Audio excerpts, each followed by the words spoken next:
Well, we're finally here.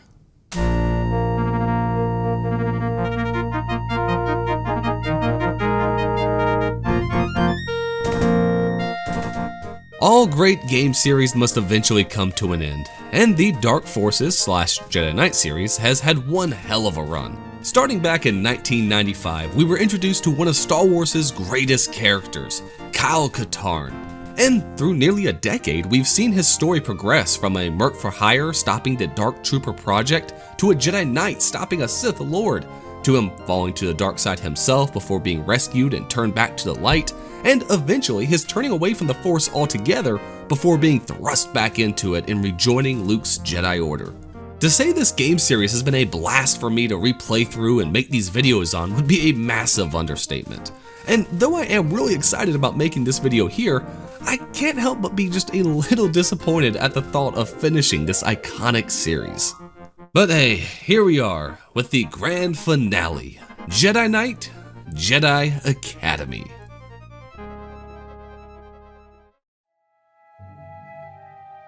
Now, first off, I want to clear something up here real quick. There seems to be a little confusion by some people as to whether or not Jedi Academy is the third game in the Jedi Knight series, or just an expansion to Jedi Outcast. And the answer here to that question is, it's an expansion, in the same way that Mysteries of the Sith was an expansion. Just like how Mysteries of the Sith takes part around Kyle, but has you mainly playing as Mara Jade, Academy has you playing as Kyle's apprentice, Jaden Core. And like how Mysteries of the Sith used an updated version of the Dark Forces 2 engine, Academy uses a massively updated version of the Jedi Outcast engine.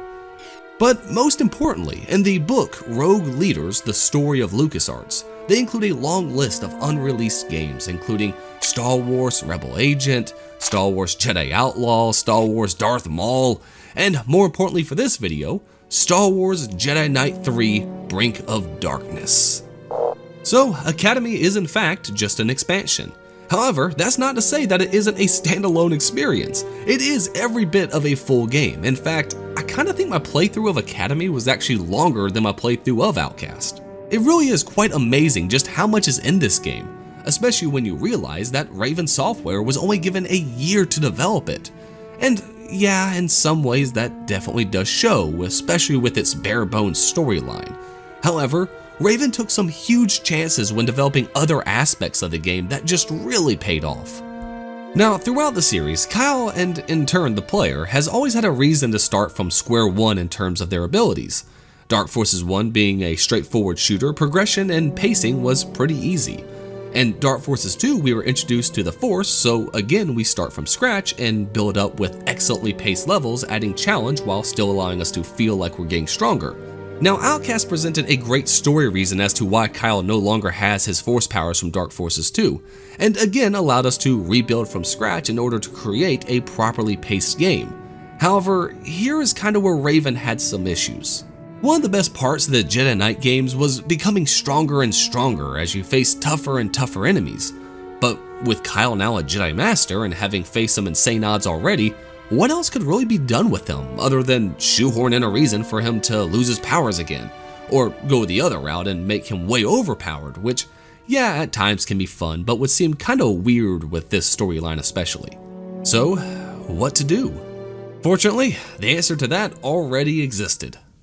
Like I said before, in the last Jedi Knight expansion, LucasArts made an interesting decision in starting you off as a powered up Kyle and then after a few levels transitioning you to Kyle's apprentice Mara Jade, giving you the ability to build her up as you saw fit. And in a way, that's exactly what Raven chose to do with this next expansion, but with a small twist. Instead of playing as an existing EU character, we now actually get a chance to customize and create our very own Jedi. Now, the options here are pretty basic, but I can't emphasize enough just how awesome this was back in the day. I mean, we weren't limited to just making a male or female here. I mean, you could be a Rodian, an Iridonian, a Keldar, a Twi'lek. Again, this was so cool to see back in the day, and is still kinda charming to see now. I will say the options again are pretty limited, and I've never really been able to make a character I really like. I also find it kinda funny how the female options all have some pretty revealing options. I mean, god damn, look at her. I mean, Again, not exactly complaining or anything, but I do kind of wish the men had been given some like sleeveless shirts or something, you know, a bit more edgy than just robes and normal clothing. Would have been kind of cool to run around like Luke on Dagobah or something. Now, the cool part here is that the customization didn't end with just your character. Not only did they bring back the ability to choose your own force powers to upgrade instead of auto-leveling them like they did in Outcast, but before even starting the game, you actually get a chance to customize your lightsaber, and not just the color, but the hilt here as well. And eventually, later on in the game, you actually get a chance to choose what kind of lightsabers you want to use, from regular saber to dual sabers to double-bladed. I mean, again, this was just so freaking cool back in the day. For this playthrough, I chose to just be a standard human male and go with the obviously superior green saber color. Last but not least, we will be playing through this retrospective on Jedi Knight difficulty because, unlike Outcast, Academy is actually pretty easy on higher levels except for maybe just a few parts. In fact, as a kid, I beat this game on Master difficulty more than a few times, which is something I could not say about Outcast. But enough setup, let's go ahead and start up what many people would say is one of the greatest Star Wars games ever made, and see just how well this game still holds up.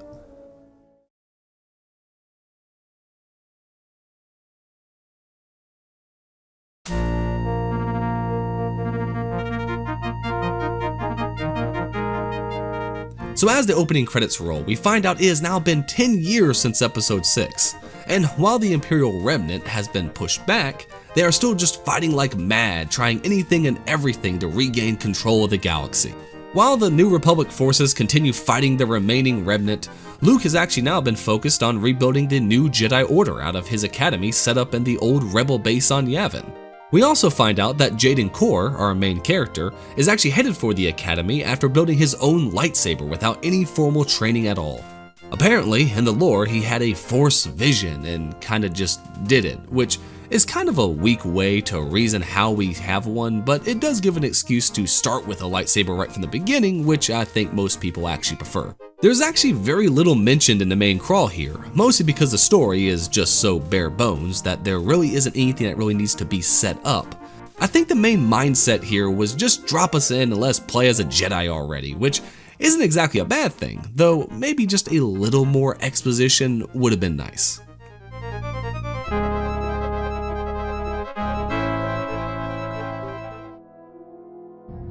We'll be arriving at the Academy in just a few minutes.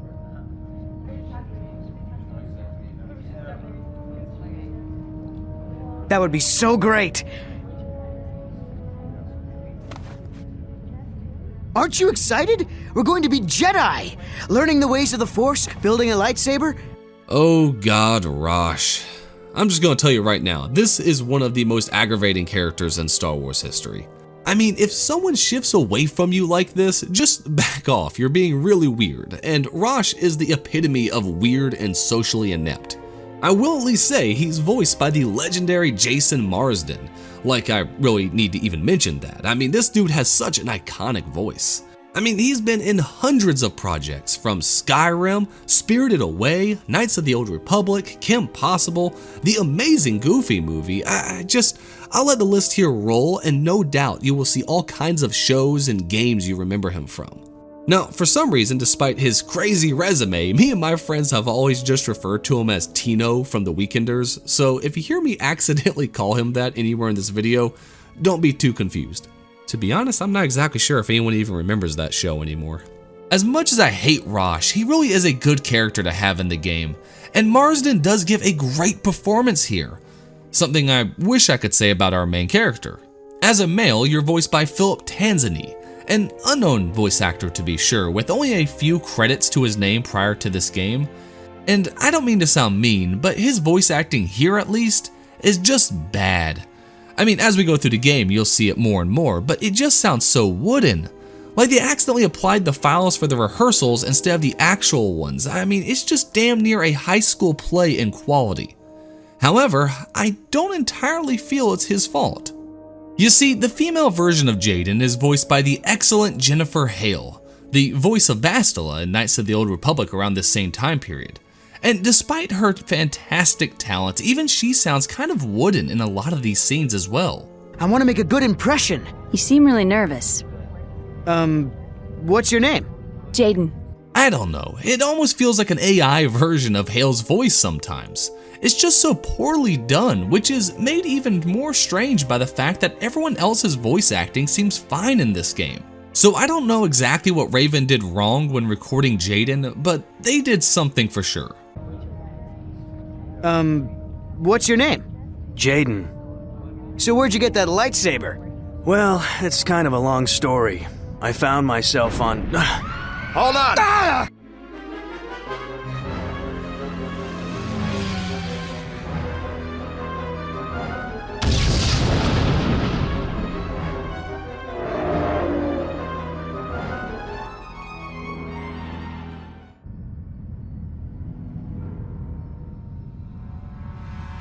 Academy to Yavin Runner 2. Do you copy? Loud and clear. We made an emergency landing several clicks west of the Academy. Is everyone all right? I think so. Good. We'll send a shuttle to pick you up. Can you lead the students to the nearby Masasi Temple? Affirmative, Academy. We'll meet you there.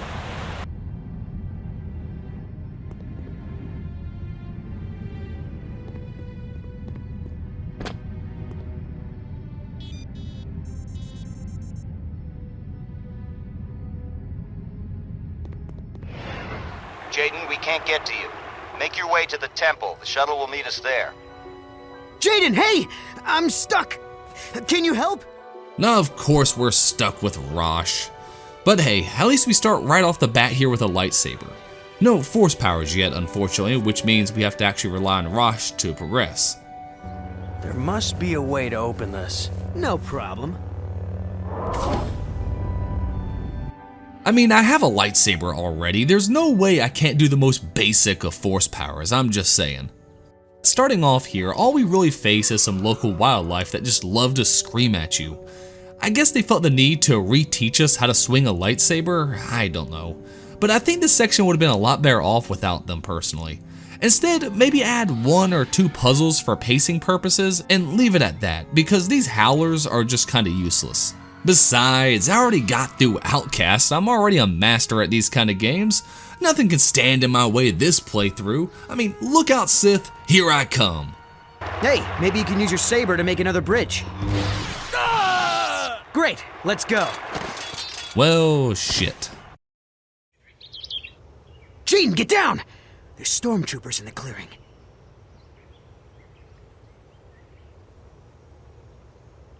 Maybe you should, check it out. You're the one with the lightsaber, after all. So, not 5 minutes in the game and we're already taking on stormtroopers. And what's that? A dark Jedi already? I mean, don't get me wrong. I understand that this game has a far bigger focus on dueling than Outcast did. However, this is just kind of blowing your load a little early in my opinion. The first lightsaber duel you have should be epic and memorable. I should be getting excited going, oh my god, it's happening! And Outcast did a really good job at that. But here, the Dark Jedi kinda just hops out of the bush like a Scooby-Doo villain to instantly lose to an untrained lightsaber wielder. I mean, you don't even have the Force yet, and still this guy just falls over so quickly. Either way, after that dude pretty much falls over himself, Jaden sneaks around the temple to see what is going on.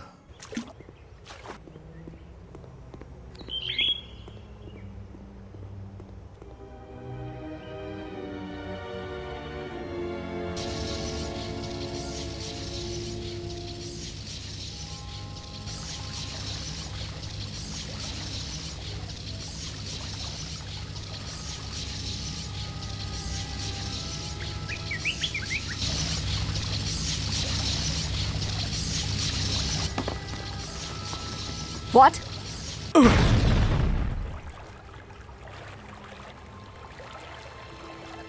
Huh? What? Who are you? Kyle Katarn, at your service. Welcome to a day in the life of a Jedi. What happened? We were kind of hoping you could tell us. So, funny thing about the cutscene here, as well as many others, the characters in the background are actually just randomly generated, meaning every time you play a new game, there'll be different people back there, like the Plo Koon twins over here. I saw a huge flash of light and ran over to find you, just lying unconscious. Do you recall anything? I saw 3 people. One was holding some sort of scepter and it was glowing. That's all I can remember. A scepter? That sounds bad. Are you able to stand? Yeah, I'm okay. I sense a disturbance in the Force. You always sense a disturbance in the Force. But yeah, I sense it too. It could just be residual dark side aura from this temple. Perhaps. Kyle, why don't you... Stay here and investigate? I'd love to. Why don't you take the kids back home now? Be careful, Kyle. Everyone, follow me to the shuttle. I think that was Luke Skywalker. I can't believe it. Yes, Rosh, that is in fact Luke Skywalker. Still voiced by the amazing Bob Bergen, the voice for Luke in pretty much every game around this time period. However, for some reason they did something different to Luke's face this time. He looked okay in Outcast, don't get me wrong, but here in Academy, his skin kind of looks like a porcelain doll. I mean, is it just me, or does he have just a major case of baby face in this game compared to the last? Another interesting thing here is how this is actually the first time Kyle has had the same voice actor as a prior game, still voiced by Outcast's Jeff Bennett. If you remember in Dark Forces 1, he was voiced by Nick Jameson, who, strange enough, later became the voice of Palpatine in pretty much everything outside of the movies. In Dark Forces 2, we had Jason Court, in Mysteries of the Sith, we had actually Reno Romano, and in Outcast, we had Jeff Bennett, making this the first game with a consistent voice for Kyle. Everyone, follow me to the shuttle. I think that was Luke Skywalker. I can't believe it.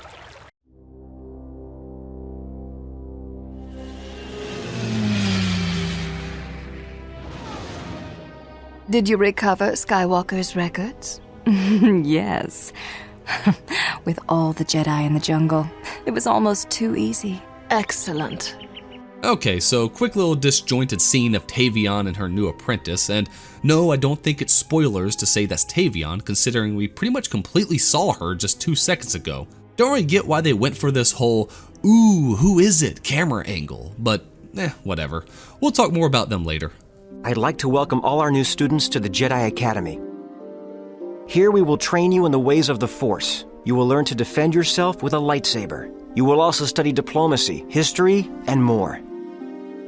It has been the practice of the Jedi to assign each student to a master. However, since there are still so few of us, we will be assigning multiple students to one master.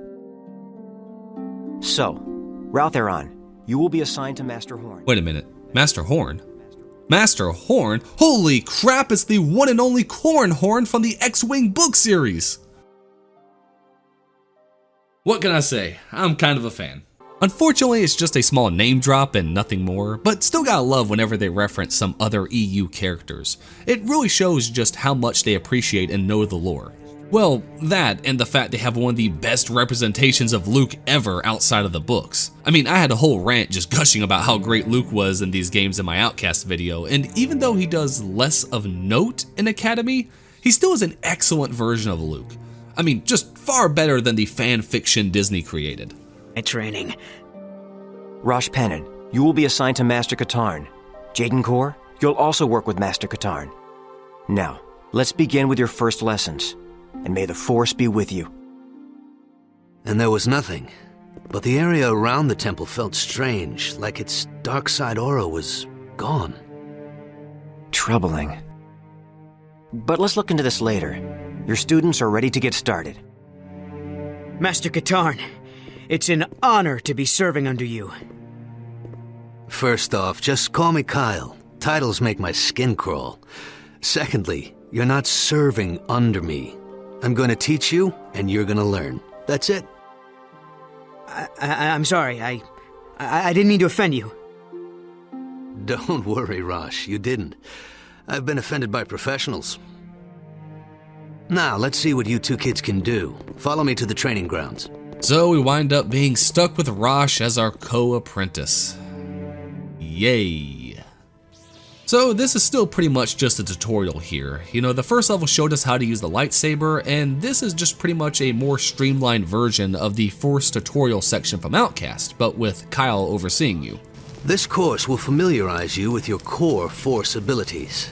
These are powers that every Force user has. As you progress in your training, you will learn new abilities. Both the light and dark sides will be open to you. Remember, Abilities are not inherently good or evil. It's how you use them. You know, I really like this way of looking at the Force, that even dark side powers can be used so long as you have control and use them for good.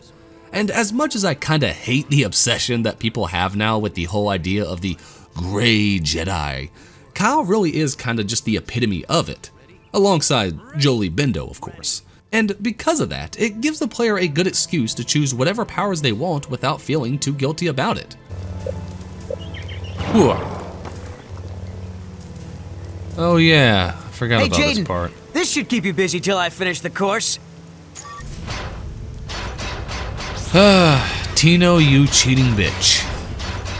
Okay, you can see why I really don't like him. I mean, come on, that's just a ridiculous thing to do. But hey, we take out the training droid and continue on with the Force tutorial. Overall, it's pretty straightforward, teaching you the basic Force powers like push, pull, speed, jump, and the return of Force sight from Dark Forces 2. It's actually kinda handy after leveling it up, allowing you to see through walls and even the health of enemies. So it's nice to see it return. But after playing around a little bit with the powers, we meet back up with Kyle. So, did I win? It wasn't a competition. I'm sorry, I'm not the one you should be apologizing to. It's no big deal. You said yourself this wasn't a competition. Hey, it was just a joke. I didn't think it would... If that droid was set to Luke's training regimen, it would have killed Jaden. What were you thinking? Jaden, I'm so sorry. I can't believe I mean, I wasn't trying to... Save it, Rosh. What's with the grumpy, cross-armed stance? He looks like my son when I tell him no more goldfish. I understand, Master Katarn. Apology accepted, Rosh. Good, that's settled. And remember, it's Kyle? Yes, Kyle. Sure thing, Kyle. Okay. You're both ready to start putting what you've learned to use. Let's see how you do in the real world.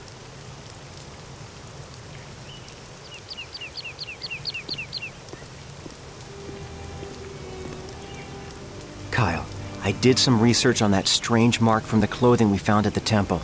It is the symbol of Marka Ragnos, a Sith Lord that died almost 5,000 years ago. Okay, way to just casually drop some serious plot points on us there, Luke. Now, you might actually recognize the name Ragnos if you played Knights of the Old Republic, where, while visiting the planet Korriban, you're able to plunder the Sith Lord's tomb. Ragnos was one of the original Dark Lords from the first Great Sith Empire, so it does kind of make sense that he would have a cult even now. 5,000 years? Are you serious? Oh, wait. Of course you're serious. While you're out training your students, be on the lookout for information regarding a group affiliated with Ragnos. Sure thing, Luke. We receive countless requests for assistance from all over the galaxy. Since we believe in learning by doing at the Academy, students of all levels help with these requests. Since you're an initiate, however, Kyle will travel with you on most of your missions in order to instruct you and ensure your safety. So Academy differs from the prior games in how it actually implements its story. And while yes, there is an overall story, between these major story beats, you'll actually be going off as a Jedi, roaming the galaxy, helping out wherever you can. The format pretty much goes main story mission, then an assortment of 5 mini missions for you to choose. Now, you don't have to actually do all 5 of them to progress the story, only 4 of them is actually needed. However, between each mission you get a chance to choose a Force power to upgrade, so you'd pretty much be a fool not to just do all of them. Speaking of Force powers, oh boy is this probably the best version of them. Throughout the series, there's always been a few problems with how you get your Force powers. In Dark Forces 2, you picked all of them from scratch between levels, which seems great until you realize not everyone will invest points in the same powers like jump, speed, or push, making the level designers limited on what they're able to create because they can't make something large enough for a player to jump up on if it's possible that some players might not upgrade Force Jump. In Jedi Outcast, they remedied this by having your Force powers naturally get stronger as the game goes on, allowing for some insane level designs since they could build them with the Force powers in mind. Unfortunately, that also took away from the player's ability to customize their playstyles and reduced the total Force powers from 14 all the way down to only 7 plus your saber throw. Now here, Jedi Academy takes another page from Mysteries of the Sith and actually starts you with 5 basic Force powers that will be needed at times to navigate the levels. These core Force powers, jump, speed, push, pull, and sight, upgrade automatically after every main story mission, allowing for levels to become more and more complex as you go. Meanwhile, the other 8 optional powers are split between light and dark side powers. Not that it really matters, since unlike Dark Forces 2, you can actually go all dark side powers and still be a good guy here. Though Kyle and Luke might have some concerning comments for you between missions if you do that. Look, Jaden, I know better than almost anyone here that the dark side is tempting, especially in the middle of a fight. But you better watch it, okay? It might seem a little overwhelming at first which ones to go with, but trust me here, just go with healing at first because they really expect you to have it. There's really not a lot of health pickups on some of these levels, so you will need it eventually. You also get to pick out a loadout for each mission of 2 guns and an explosive, which might not seem too important at first, especially in a game where we're expected to use the lightsaber 99% of the times, but it can be very helpful on certain levels. So like I said before, there are 5 missions you can choose from between the main missions, and this first set does a really good job at reintroducing us back into the game. These mini missions are much shorter than the main story missions, so each section of them will kind of just combine into one segment here and probably not spend too much time on them individually outside of a few really good exceptions. Now I decided to just work my way down the list, so our first stop is good old Mos Eisley to check out some mercenary activity going on. Though, to be honest, that's pretty much all of Tatooine, which I guess is why Kyle says he'll be tagging along this time. Well, I'll be the Millennium Falcon. Han, Chewie, anybody here? Well, I guess they're out.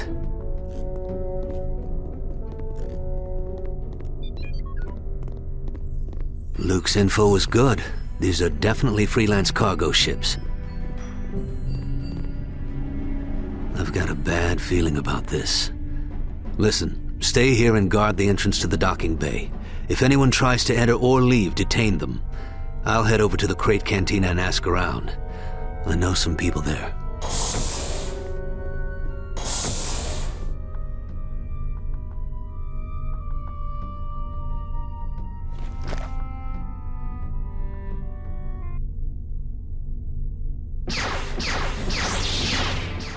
Oh my god, that lightsaber is just massive in his hand.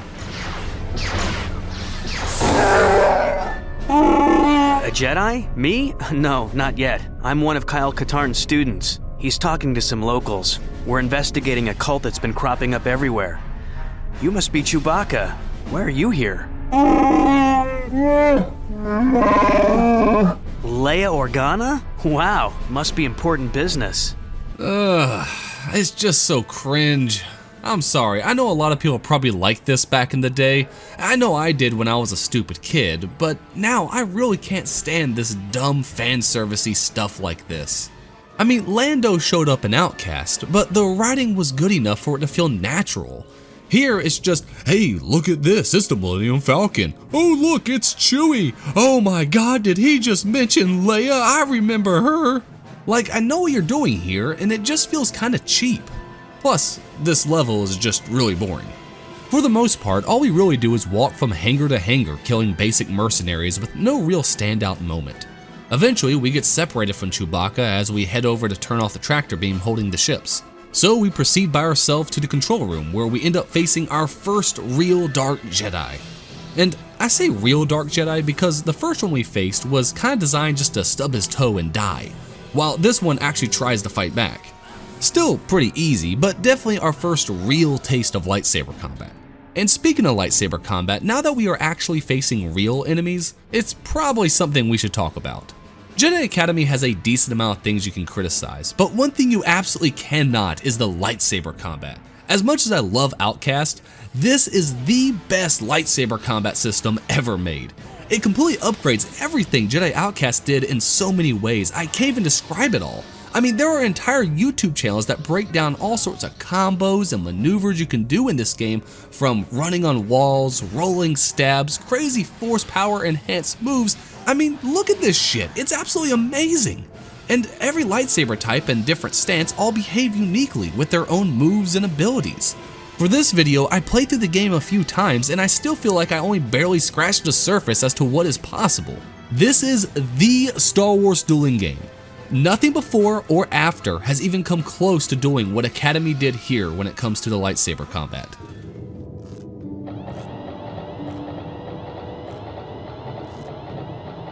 Oh, did I miss something? Yeah, dude, you missed a lot.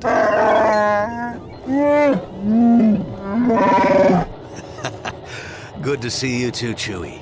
Guess these mercs didn't want us here.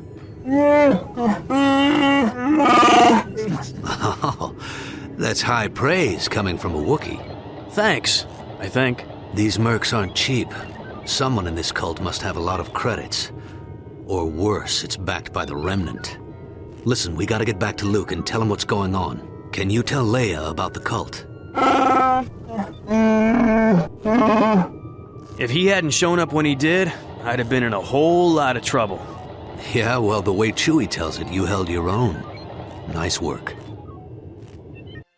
Kyle told me about what happened in Mos Eisley. It's a good thing. I do really enjoy these little debriefs you get.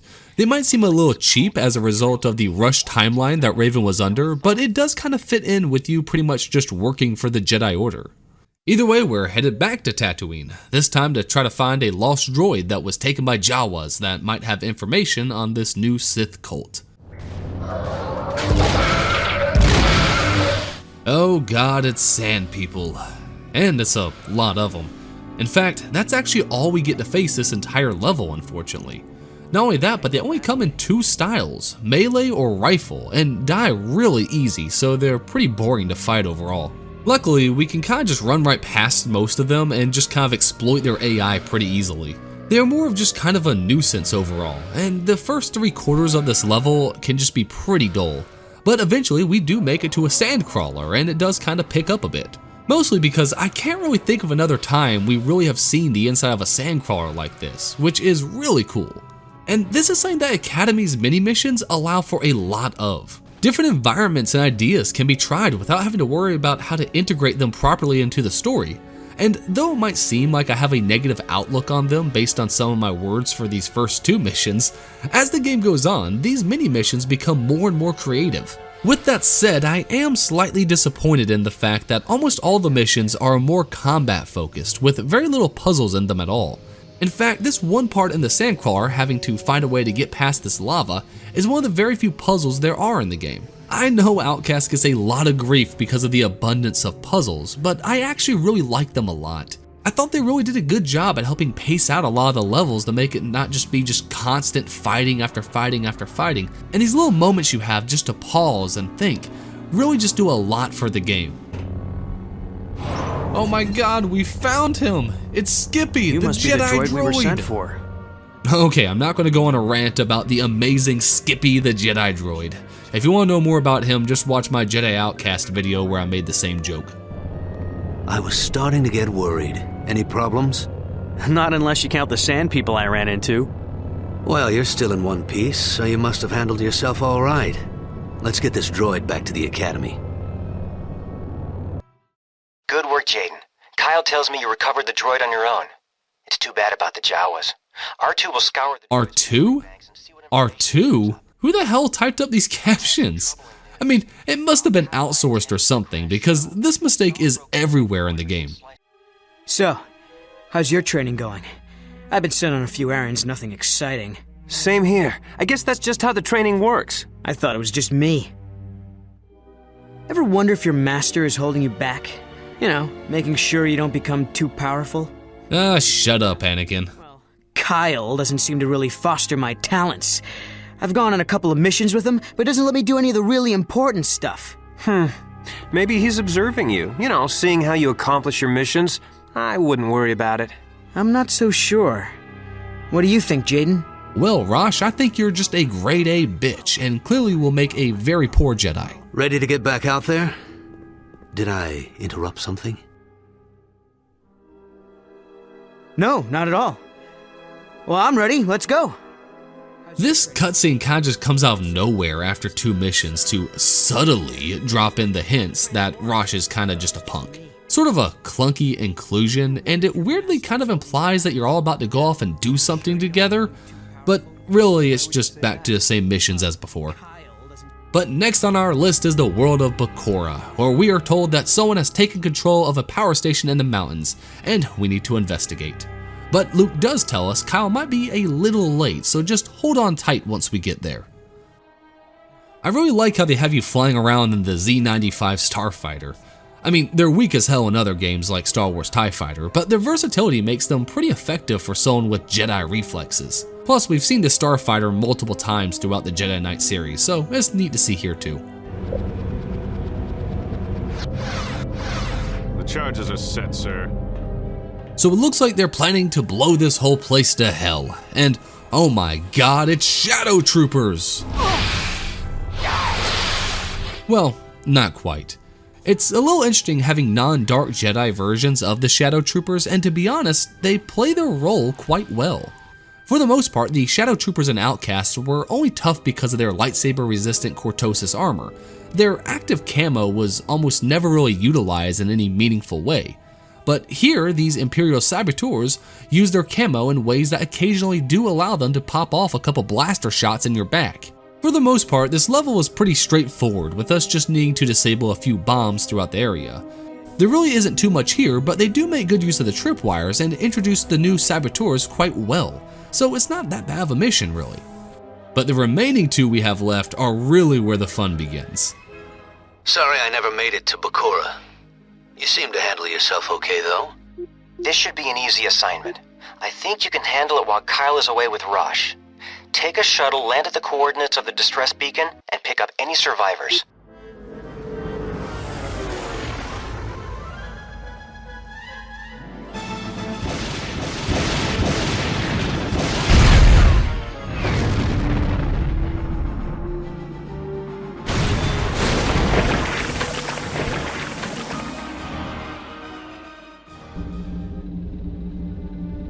Nice work, Jaden.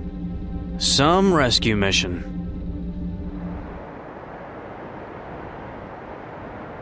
Hello? Hello? Hey, you there! Thank the Force you've come. This place is...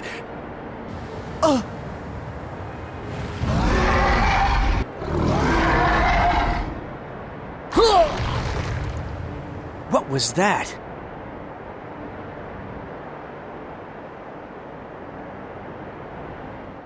Alright, this is where Academy really starts messing around with some unique ideas. Here we are actually stranded on a planet with these giant sandworms that will eat us if we're not careful. The only objective here is to scavenge for parts to fix our downed ship while playing the floor is lava. The worms are invincible as well, so really there's no combat at all in the whole level, and instead it's just us parkouring over downed ships. Overall, the level is quick and easy as hell. But it's just such a unique idea that seems to go on for just long enough to keep you interested. And it's thanks to that this mission is one of the first ones I remember whenever I think about this game. And the best part is that the next level is one that I would also easily add to that list. Then Jan punches the weak way right in the... Can anyone hear me? We're under attack. Somebody's trying to blow up the tram. The message is coming from that cargo tram down below.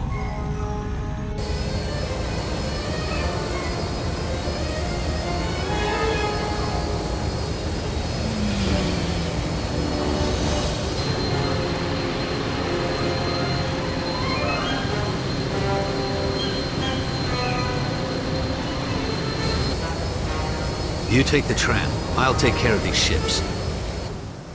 Oh man, this has to be one of the most iconic levels in Academy. The setup is that we were originally going with Kyle to investigate some Sith cult activity on Corellia before overhearing the train's distress signal. Now first, the general level design and atmosphere here is outstanding.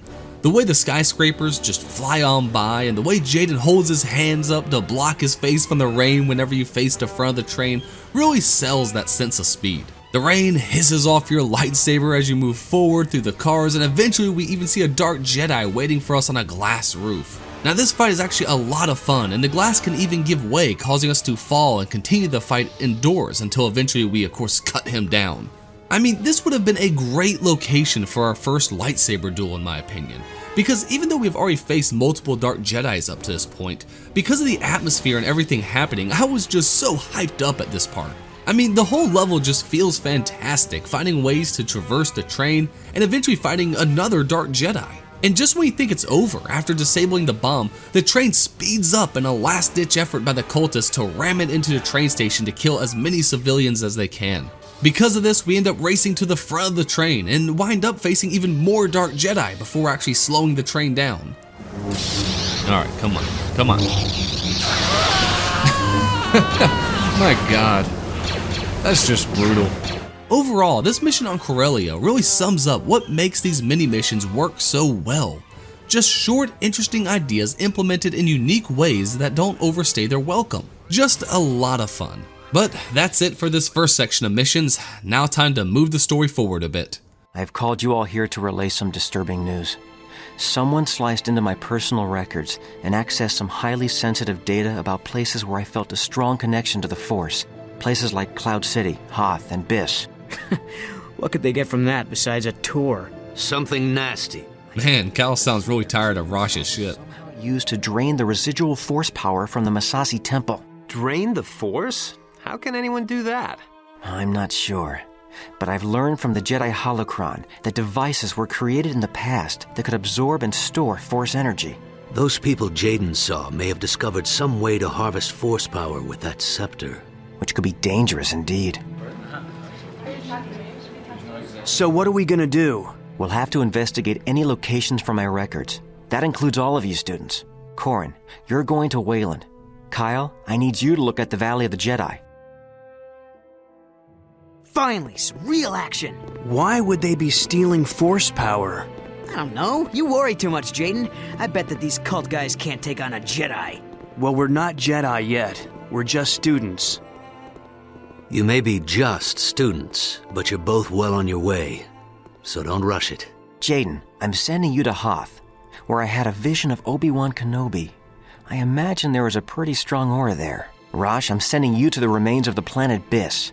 It's very remote, so I doubt the cult has been there. Don't stay too long. The Imperial Remnant may still be operating in the area. No problem. That's everyone then. May the Force be with all of you. Good luck. Call me if you need any help.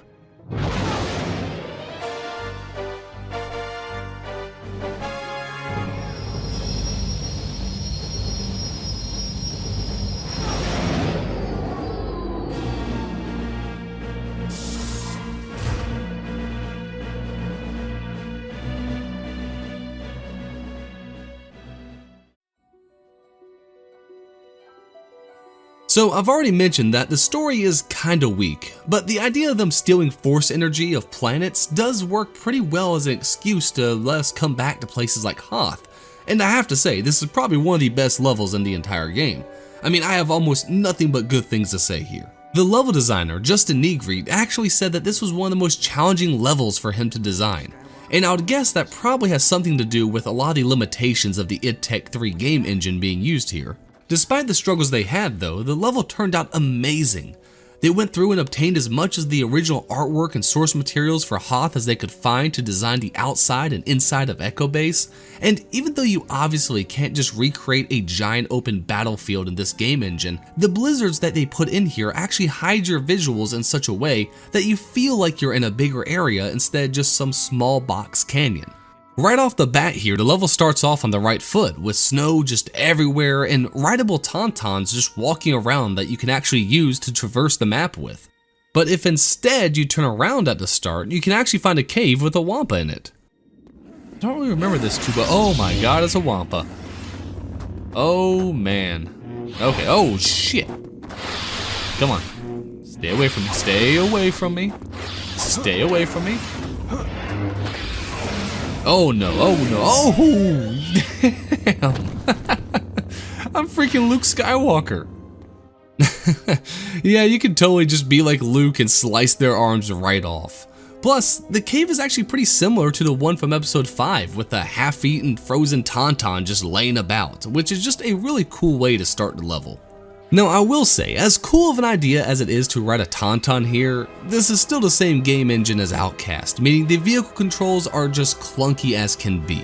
I mean, it's still fun for the novelty of it all, but it's not really very effective. The whole outside area is filled with little moments of good fan service, like being able to find the locked side entrance to Echo Base, or seeing the destroyed shield generator. And again, as much as I don't really care for a lot of the fan servicey things, this is an example of how to do it right to a point where, I just really don't mind it at all. After working our way through an unlocked section of the base, we make our way to the main battlefield where we can see downed AT-ATs, destroyed turrets, and much more. It really feels like you just walked onto some old forgotten battlefield with how some of the equipment has been just sunken into the snow. And it's thanks to this that we can climb into the remains of an old AT-AT that has actually fallen through the ground and into the halls of Echo Base, which is just such an awesome way to get us inside. Have you been by Auxiliary Hall B? Yeah, why? I thought I heard something down there. Could be a Wampa. We cleared this place out when we got here. There are no Wampas inside the base. I don't know. Am I going down there alone? Let's go check it out right now. I'll prove to you there are no Wampas. Hello there.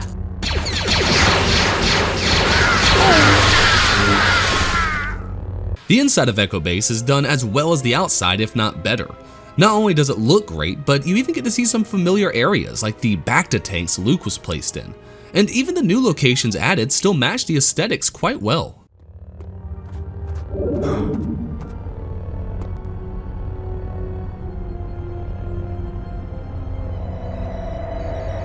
Command Center to Allura. Allura here. We've just finished downloading the data. The rebels must have erased everything during the evacuation. Fortunately, the computer kept logging their flight information. And we found Rogue Leader's flight trajectory when he left Hoth. From it, we've been able to determine that Skywalker went to Dagobah. Dagobah.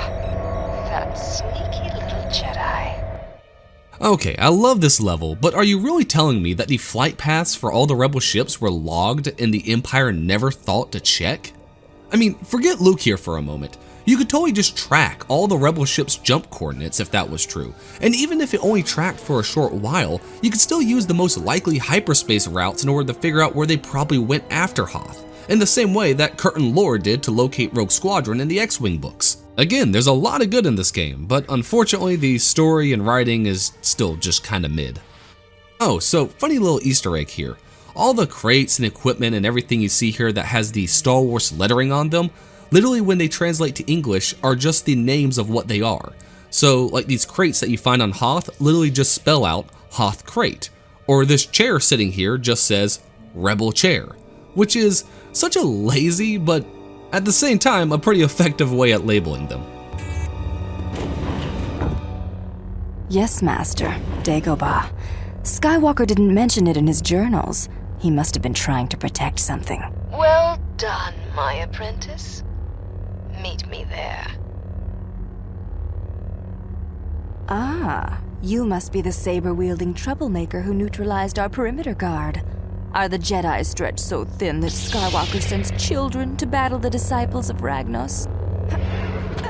So this is Tavion's apprentice, Allura, voiced by Grey Griffin, a voice actress with more credits than probably anyone else in this game.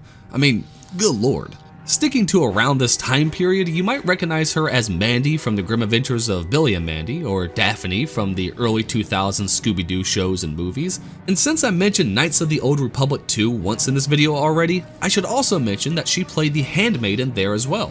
Unfortunately for Allura, not only does she not really have much of a backstory here, but her voice actress is far more accomplished than she is, because she pretty much goes down like absolutely nothing.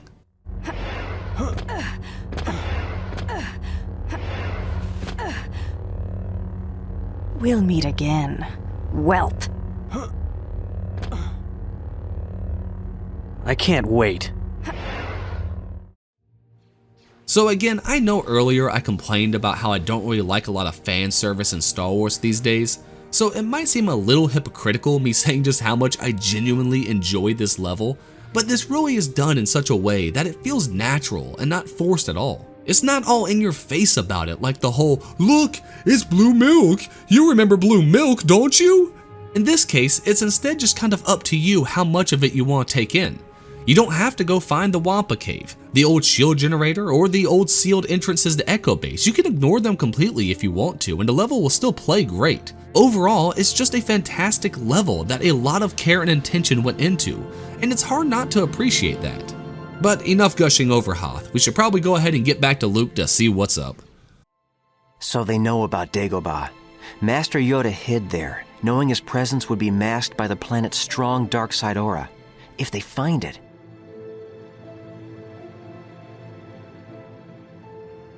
Did you find anything on Hoth? Nothing. They must have already taken the Force energy from there. Just as others have reported. Bespin, Endor, Coruscant, everywhere. Kyle, what about Biss? Rosh hasn't returned. He's long overdue and we haven't heard from him. I sense he's still alive. I'm going to Biss to look for him. I know some people that can get me into some of the outlying Imperial outposts. I'll see what I can find out. Very well. What about me? I want to help. Rosh is my friend. Okay, hold your horses there, Jaden. He's more of like a work acquaintance at best. There are still missions for you to undertake, and we can't neglect the training of one of our most promising students. Promising? Yes. Due to your heroics on Hoth, we are promoting you to Apprentice. Thank you, Master Skywalker. Master, Kyle. Alright, now that we are 1/3 through the game, we actually have the opportunity to choose an additional stance for our lightsaber. Same as it was in Outcast, normal is, well, normal and all around good. Fast is quick but has low damage, and strong is high damage but takes forever to swing. In Outcast, I use fast more than strong because it's great against stormtroopers, but here in Academy there are far more dark Jedi, so I went with strong for now. However, if I'm being honest, more often than not, I kinda just forget all about it and just use normal anyway. Again, normal is all around good, and you can get through the entire game without ever switching stances if you don't want to. Just, if you're playing on master difficulty, you really need to understand them. One of the cool things here is that the special Force lightsaber moves you can do actually change depending on which stance you're currently using, which is a great inclusion. So we are back at it now with a new set of mini missions, and since we've become more powerful, the missions have now become not just more difficult, but more dynamic as well. Starting off, we take on a rescue mission on the planet Nar Krato, where the Hutt-controlled planet has taken some of the local elders captive. Fortunately, thanks to Kyle being near the area while searching for Rosh, he has decided to swing by and help us out a bit.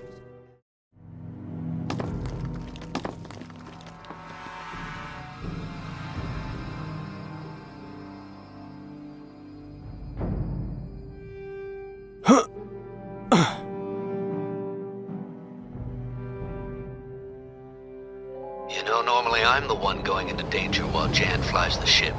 But this'll work too. Find those prisoners and bring them back here for pickup.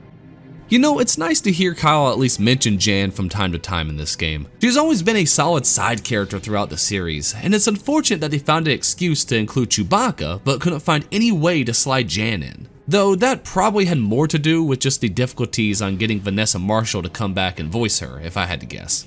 So after breaking into the compound and taking a moment to play around with our now fully upgraded Force choke, this is just ridiculous. Oops, I broke him. We proceed over to an observation room to see what's really going on here.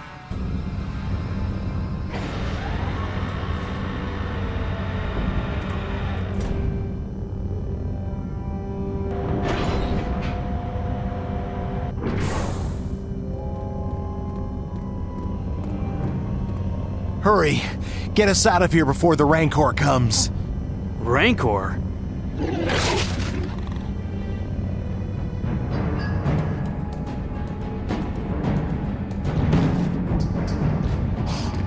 The Rancor!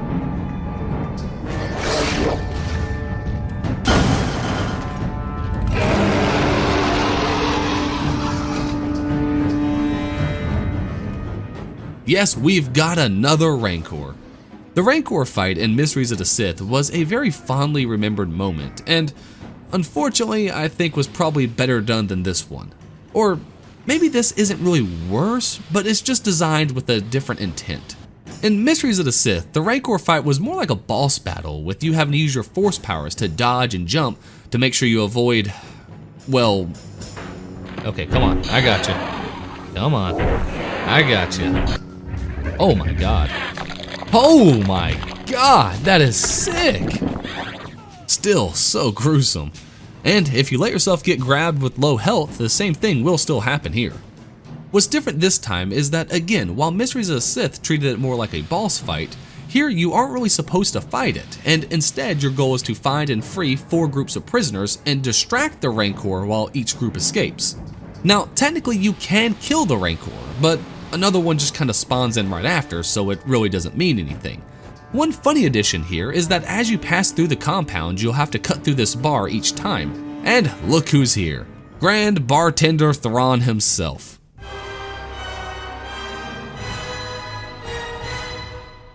Now, don't get too excited, he has no dialogue and doesn't respond to anything at all, so he was just kinda tossed in last minute to just fill up the scene. Overall, this first mission is already a good start to this section of mini-missions, and the variety here keeps coming with our next one, over on the planet Zanju 5. So our goal here is to actually meet up with someone who has some information on this Sith cult that we've been facing. And right off the bat, we're doing something totally different than before. This time driving around on a speeder bike while mercenaries chase us down. Now, the controls for this bike are as you'd expect of the series. Kinda crap. However, as clunky as the controls are, it is actually pretty fun, mostly due to just the novelty of using your lightsaber as your main weapon, cutting them apart like Obi-Wan from the original Clone Wars animated series, which actually premiered the same year as Academy released. Man, what a time to be a Star Wars fan. You know, one of the coolest parts about the speeder bikes is actually how sometimes you'll get a sick slow-mo kill, which young me absolutely loved.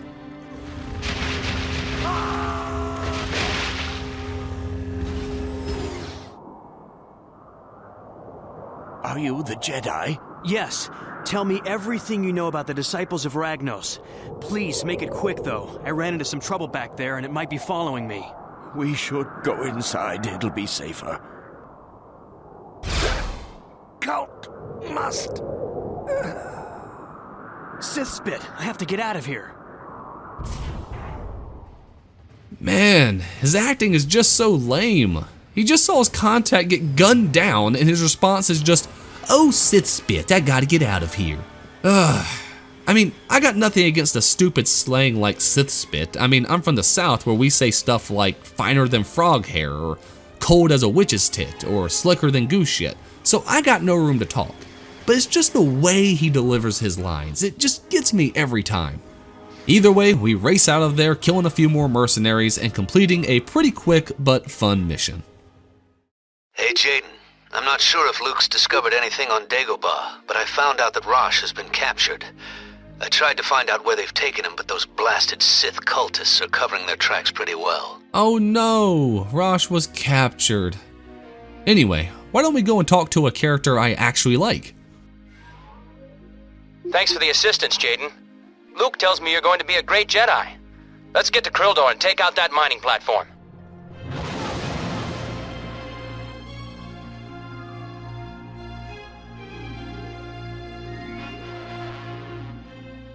So this third mission has us teaming up with the legendary Wedge Antilles to disable a mining platform. Again, this is pretty fan servicey here, but it's not too bad. Then again, I might just be a little biased because of my love for the Rogue Squadron books and games. The mission is pretty easy, with us just needing to plant a few beacons on some key structures so Wedge can fly in and take them out. It's pretty quick, but does serve as a great location to introduce the jet troopers. They fly now? They fly now! Yes, Disney, they have always flown, and you would know that if you actually cared about the lore of the multi-billion-dollar property that you bought. The jet troopers here can be pretty annoying, but I would say probably in the good way. They can fly down at random and sometimes easily flank you if you're not careful. And though a lot of times they will actually land and be easy to kill, sometimes they just stay in the air, causing you to have to use force pull to pull them down or use some other powers on them to take them out. This is also the level where I remember just how overpowered Force Lightning is in this game. And to think, that's just at level 2. Really, as this game goes on, you'll see I end up almost never using my lightsaber on basic enemies anymore, preferring to just go Darth Sidious on them instead. It really is just so overpowered on basic enemies, but just so much fun to use. Oh no, it's a Dark Jedi! Well, he's dead. So after disabling the platform, the Imperials decide if they can't have it, no one can, and instead try to just blow up the gas containers, causing us to have to just run around and disable all the bombs before heading out of there. That did it! Get back to your ship, Jaden. We're out of here. Jaden, I learned that some disciples of Ragnos were on Dagobah. They siphoned the dark force energy from the cave there. No, not Dagobah. Would have been pretty cool to have visited there, but then again, I still have some PTSD from my last trip to a swampy dark side world. Ah, come on. No, damn it, come on. Ah, son of a bitch. Oh, god damn it, motherfucker. So instead of swamps, we do the exact opposite, going back to Coruscant to investigate a black market assassin droid dealer. And I say going back to Coruscant because lore-wise, Jaden is actually from Coruscant. So a complete 180 on the whole humble farmer upbringing cliche.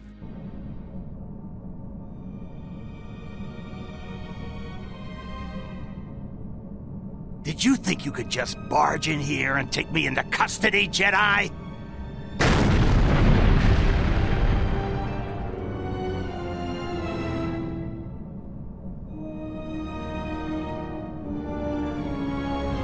Okay, so you might not be able to notice it, but Lanik Rakto is actually voiced by Nick Jameson, the original voice of Kyle Katarn back in Dark Forces, as well as the voice for the bartender in Outcast.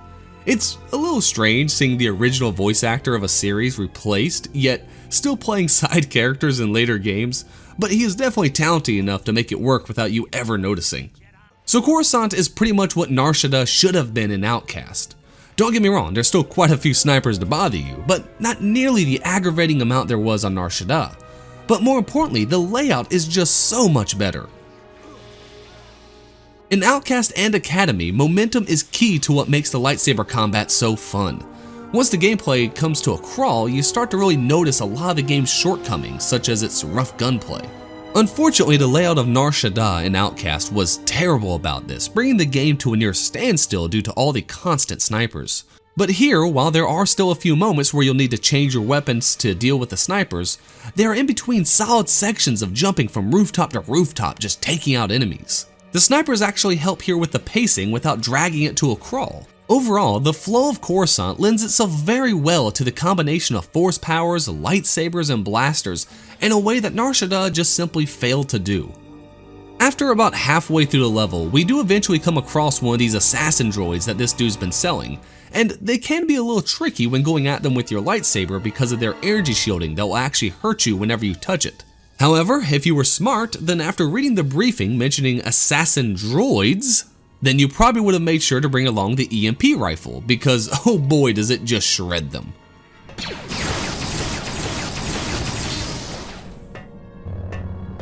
Oh look, it's the speeder from episode 2. Nice little Easter egg there. Let's see what you've got. So you might not have noticed just based on how quickly my lightning obliterated him, but this Dark Jedi is actually a support class. And what I mean by that is that they don't carry a lightsaber at all and instead only use force powers or in some cases blasters, which is just a really interesting idea. Even if the lightning pretty much clears them out like they're nothing.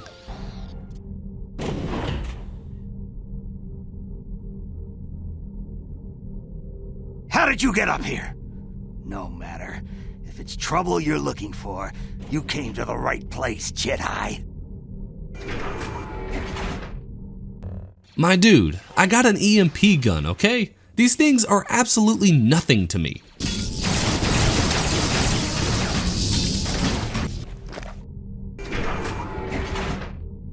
That'll teach a Jedi to break into... Now, let's talk about these assassin droids. Okay. Where is your factory? Hidden on Nar Shaddaa. If you don't hurt me, I'll tell you where it is.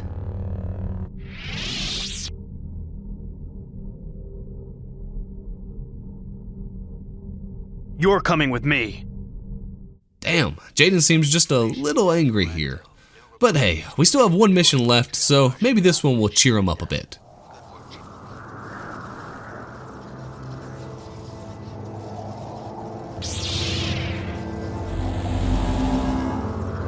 Drop your laser sword, Jedi, and maybe we'll spare your life.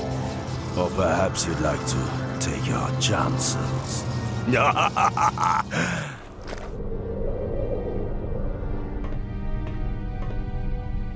So, my Jedi friend, what do you think of our accommodations? Well, why don't you come down here and find out? Ah, feisty. Good. I have a proposition for you. You see, it can get dreadfully dull around here, so I'm up for a bit of sport. I'm going to let you out. If you can make it back to your ship, you're free to leave. But if I catch you, I'll have to shoot you. After all, you are an escaped prisoner. Hopefully you'll prove more of a challenge than the bounty hunter I had to kill a few days ago. Of course, I've never hunted a Jedi before. And if I refuse to play along? Well, then you can rot in your cell. I'm sure someone might come looking for you, eventually. Let the games begin. So that overweight, alcoholic-looking dude is Rax Joris, voiced by Greg Berger, who also voiced the Shadow Troopers in Outcast, and played one of my favorite Halo characters, Captain Cutter in Halo Wars 1. 5 years. 5 long years. That's how long it took us to get Harvest back. Man, I eventually need to start making some Halo videos. Either way, Rax has decided that running an Imperial prison is simply too boring on its own, and has now started occasionally hunting the prisoners for sport, and is now kind of interested to see what kind of challenge a Jedi could give him. Now, if you don't have any offensive force powers like lightning, I could kind of see this being a pretty rough level due to the gunplay. But with lightning, this becomes a really fun level with you just going full Sidious and blasting everyone out of your path.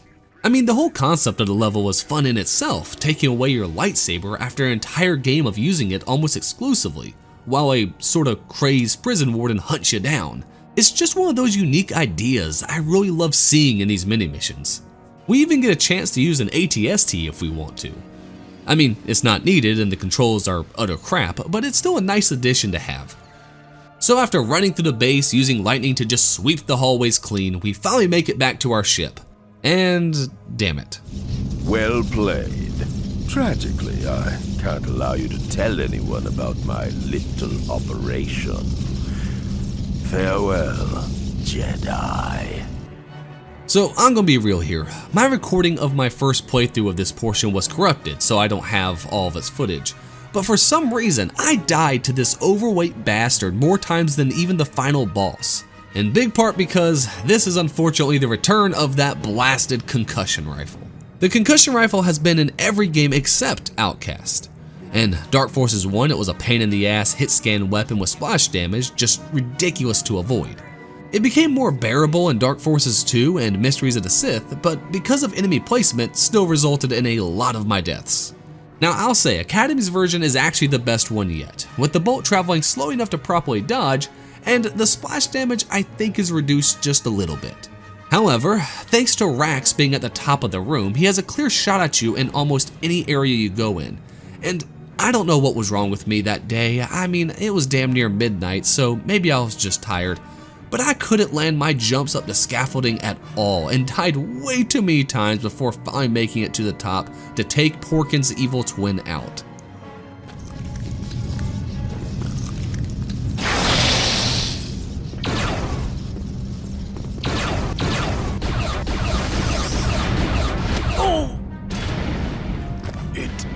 Seems I underestimated you, Jedi.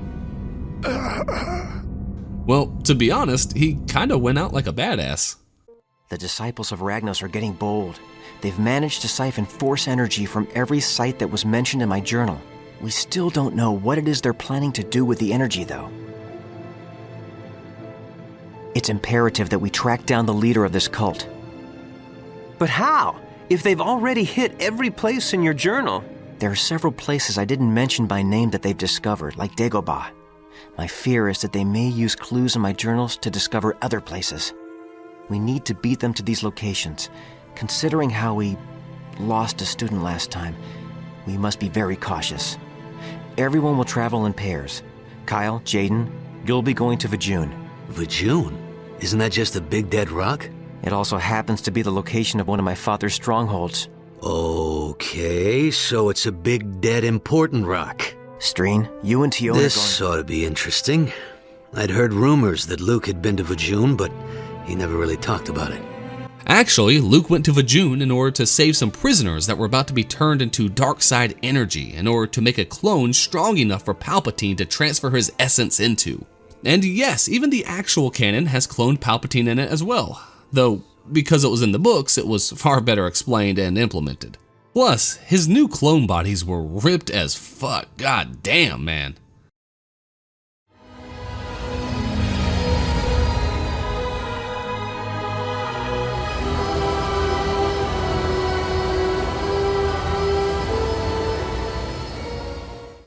Great. Looks like somebody's home. Luke sure knows how to pick 'em. We'll set down in that canyon and try to sneak into the castle. So here's where I remembered that I really should have upgraded Force Protection. The planet's rain is acid, so it will just chip away at your health without it. However, you can still use Force Speed to just sprint through the area to cover and take little damage. It's just kind of a pain in the ass. Speaking of pain in the ass, these beefcakes are the new hazard troopers, and I am not good against them. As you would expect with their size, they can tank a lot of damage, and thanks to them having concussion rifles, they can deal out a lot of damage as well. Luckily, we are now able to get the concussion rifle as well, and in this game, its secondary fire is a railgun shot that can quickly dispatch hazard troopers no problem. Possibly the best part of this level is having Kyle fight alongside you for a good portion of it. Not only is he powerful as hell, but it's just really cool to fight alongside the main character that you've been playing as all the way up till this game. Now, the first part of this level has us going through some small buildings before sprinting from cover to cover in acid rain again. Eventually, we find ourselves blocked in by a couple of TIE bombers that Kyle says we need to use a turbo laser to take down, which seems kinda silly considering just how powerful my concussion rifle is. I mean, there is no reason I can't just blast this damn thing out of the sky myself, or just lightning it out of the sky.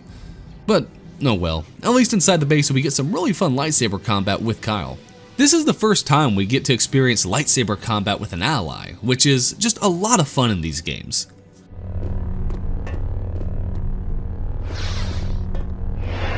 Okay, the turbo laser should be on the other side of this door. It's locked. Okay, yeah, it's locked. Kyle? Kyle. Oh, come on. Don't tell me I just soft-locked my game. Oh well, I guess we'll just have to restart from the last checkpoint. It's locked. There was a control room back there. Wait here and let me know if I get it open. Okay, good. It's working this time.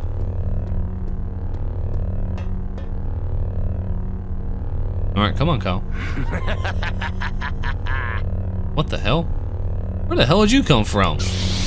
Now, this is one of the intermediate ranked Dark Jedis, obviously stronger force powers and more health than the novice ones from before.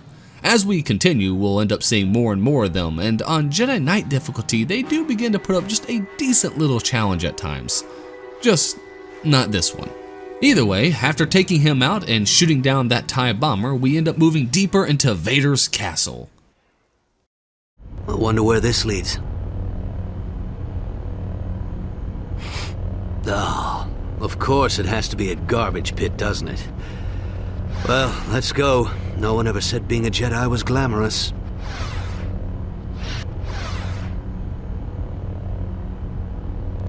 So this section is pretty easy, but I really enjoyed a lot. Mostly because this is where you and Kyle actually start to feel like you have a master and apprentice dynamic, with us actually working together in a few different ways. Like when Kyle holds up a collapsed electrical cable that nearly fries us into water while we activate the pumps to drain the room. There's just a lot of good quips that Kyle makes that makes it feel like he's really our master and that we're actually learning something from him here. And that's a dynamic that the majority of missions in this game really just lack. Unfortunately though, all good things must come to an end, and after navigating these under levels of the castle, we unfortunately must part ways from Kyle.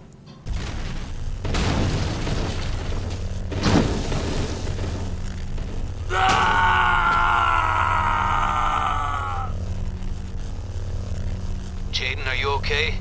Yeah, I'm fine. Oh come on, that should have definitely killed him, right? I mean, I'm glad he didn't die, but damn, that's just a long fall to live from.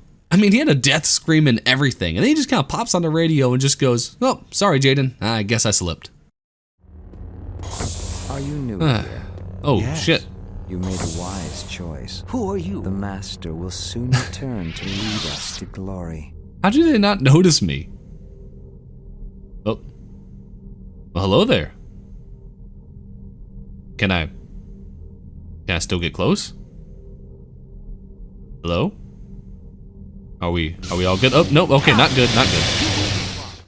So we have made our way up to the main portion of the tower, and here's where things start to get just a little harder. I thought Jedi were powerful. Well, these guys still ain't shit, but we begin to start running into some stronger dark Jedi up here.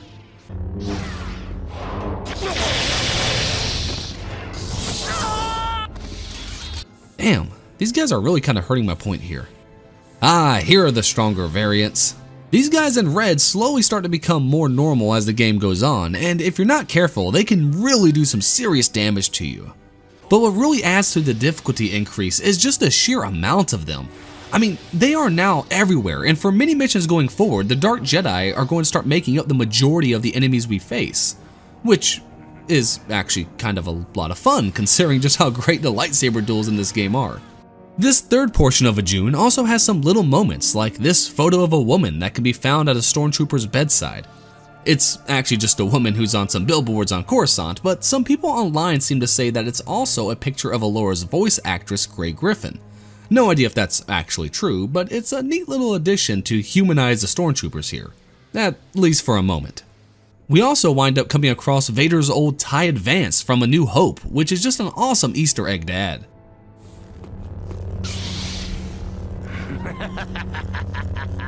Oh snap, our first dual saber Dark Jedi. These Dark Jedi, as well as the double-bladed ones that we'll find soon enough, are some of the most powerful enemies we'll end up facing. They not only have more health, but their AI is just far more intelligent, and they know how to use their force powers to just really screw with you.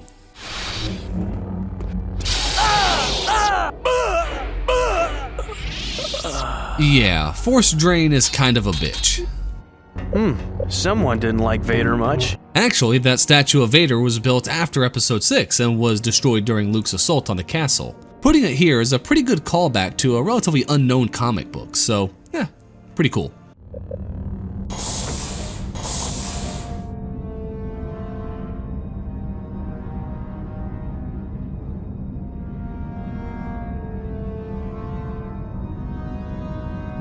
I sense your presence, Jaden.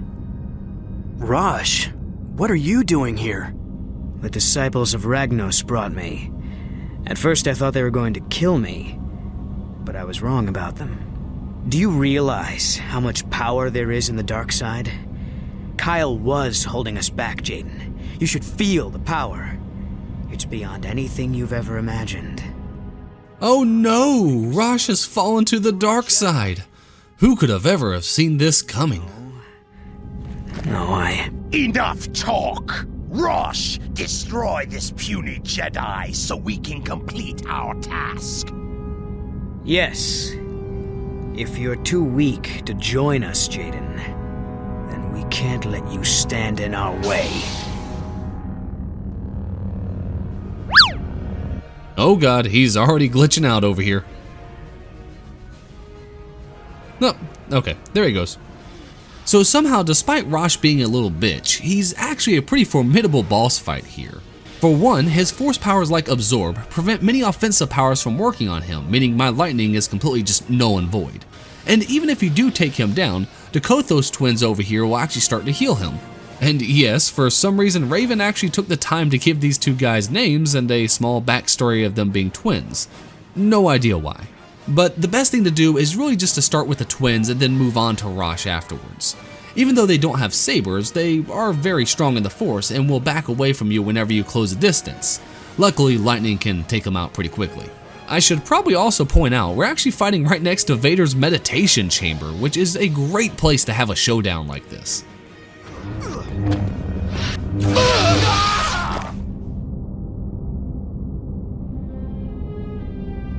Kyle, Oh. Did you really think I would give up my new apprentice so easily? Tavion. You should have killed me when you had the chance, Katarn. Your pathetic Jedi mercy is a weakness that shall cost you your life, and the life of your Academy's students. But not you, my dear Rosh. Come. Yes, Tavion. Rosh, no! Okay, I think I know why Rosh joined the dark side. I'm just saying, can you really blame him? Ha! Fool! Your petty friendship cannot compare with the power of the dark side. So, is this what it's come to, Tavion? Stealing scraps of the Force like some sort of intergalactic parasite? Spare me your self-righteous pity, Katarn! You may have shamed me when you spared my life, but that was before I found this. Now, I have a new master. One who has promised me the power to destroy you and all the Jedi. Ragnos? What can a dead Sith Lord give you? Everything I have ever wanted. Not that you'll be around to see it.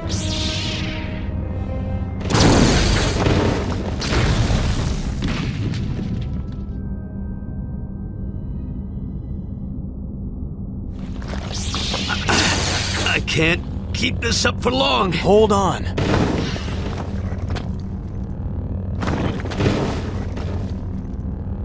We looked everywhere after getting free, but Tavion had already taken Rosh and fled.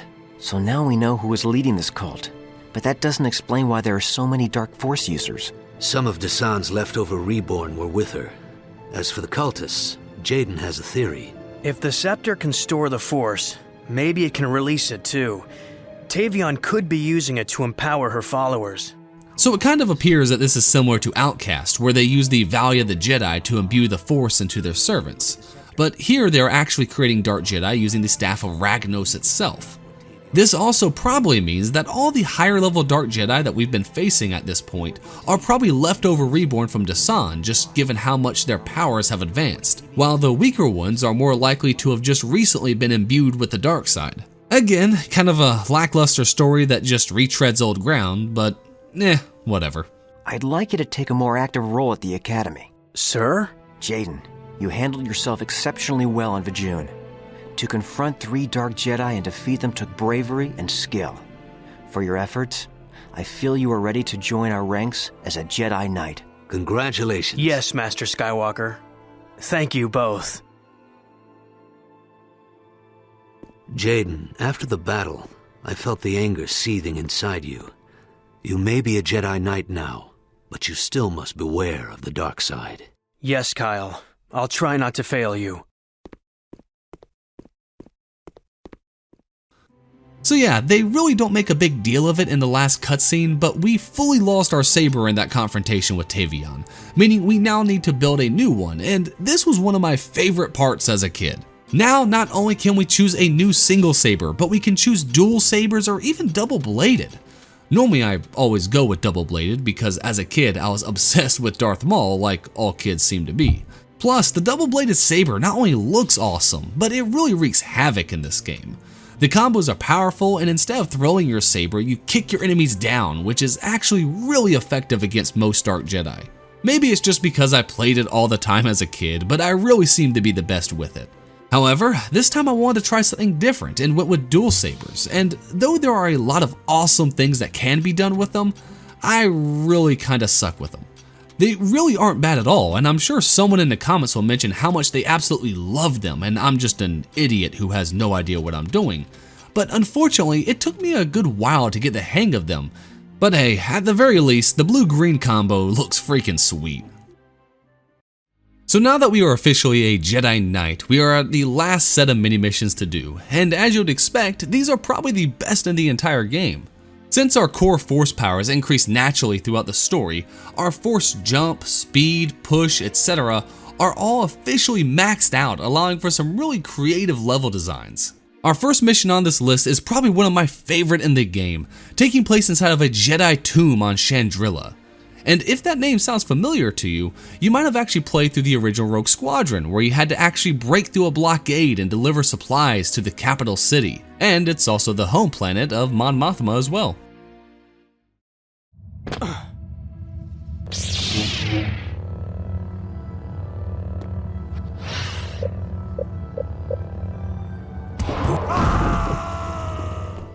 Now that's how you start a level. To be honest, before this playthrough, when I remembered this level, I for some reason always thought it was one of the main story missions. Though I think that's actually an understandable mistake after you play through it. This really might be the most polished of all the mini missions. I mean, this whole cavern looks amazing. We've seen our fair share of Sith tombs in Star Wars games, but this might be the first Jedi tomb we've seen, and it really does look the part. The dark blues and just ethereal feeling to it all gives the impression that without all the dark Jedi running around, it would be a beautiful and peaceful place to visit. Thanks to all the ledges here, it's a great place to have fun abusing the AI with lightning and choke to throw them off the edge. For the most part in this game, no duel is too tough, so long as you have a ledge nearby to toss them off of. Eventually though, we get ambushed by 3 dark Jedi at once, and this part did give me just a little bit of trouble. But I did learn the importance of keybinding my force powers here. Up until this point, it really wasn't a big deal to just switch to powers when needed, but now that enemies have become far more powerful, they can use force choke on you while the other one just cuts you down. Luckily in Academy, you can use keybindings for all your powers, giving you quick access to things like force push, which can negate force choke, and I highly recommend using the keybindings on higher difficulties for sure. This is also one of the first missions that require force sight to proceed, by allowing you to use the force to open the doors and activate switches unseen without it. So after cutting down / throwing off a cliff scores of dark Jedi, we reseal the tomb and run on out of here. Well, that should do it. Rest peacefully.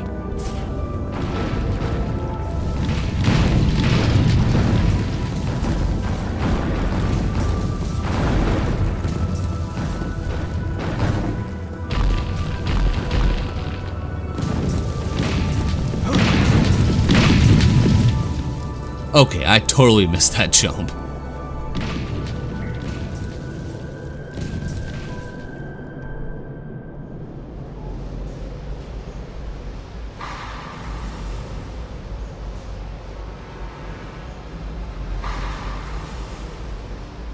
Well, this is where the captain saw the cultists.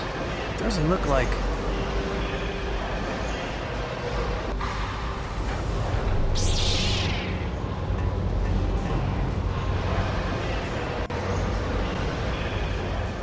Oh dear lord, that is one big rancor.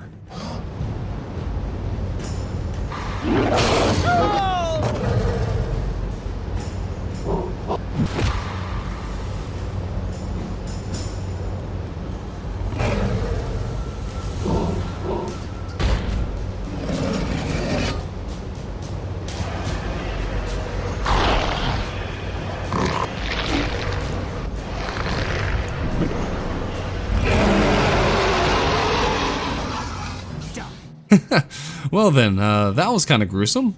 So our next mission is stopping this mutated rancor on the planet of Tanab. This is pretty much just a long chase scene with a few puzzles and a lot of dark Jedi thrown in to keep it interesting. It's pretty fun watching the rancor whenever he finds a cultist to kill, but be careful because he can mess you up too if he lays his hands on you. Most of the level is pretty easy, except for this one damn hallway. Yeah, force drain remains a bitch to deal with, and eventually I just said screw it and lured them out the room to be eaten by the rancor instead. As you probably would have already guessed, the rancor is immune to all of our weapons, causing us to have to make use of a conveyor belt and a shipping container to crush him instead. Overall, a quick but really fun mission that allows for something just a little bit more unique. But now on to something somewhat more normal.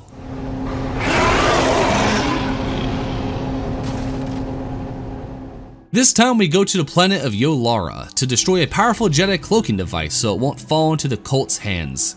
And look who's here to greet us. Leave this place. Well, to be honest, that's kind of a lame way to introduce the Nogri. And yes, this is the return of the Nogri, and as you can tell, they look nothing like their Mysteries of the Sith counterparts. Though, that's mostly due to how in Mysteries of the Sith, those were supposed to be mutated Nogri, despite them being in places that made absolutely no sense for them to be in. Either way, this is a better representation look-wise to the Nogri in the EU. And no, we're not even going to talk about just how terrible they look in Disney. As a quick reminder, the Nogri were a relatively primitive species in comparison to the galaxy as a whole, and were also more of a peaceful agricultural and hunting society, until Vader showed up and saw them fight against some of his stormtroopers, impressing him greatly. Vader chose to offer environmental aid to the Nogri after secretly poisoning their planet, gaining their loyalty and servitude. Due to their honor-bound culture, the Nogri submitted easily to Vader, thinking that he was there saving their planet, and wound up working as his personal bodyguards, assassins, and special warfare units. At some point, Vader found out about the stealth device here and ordered some of the Nogri to defend it, and due to their honor, here they remain, willing to die for the orders of their dead leader. But if you don't care about all of that, they look cool as hell, so it's awesome to see them here. Admittedly, they aren't much of a challenge for us at this point, but their strange poison rifles can be a nuisance sometimes.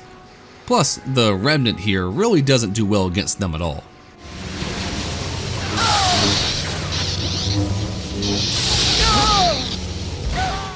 Oh man, did you see that?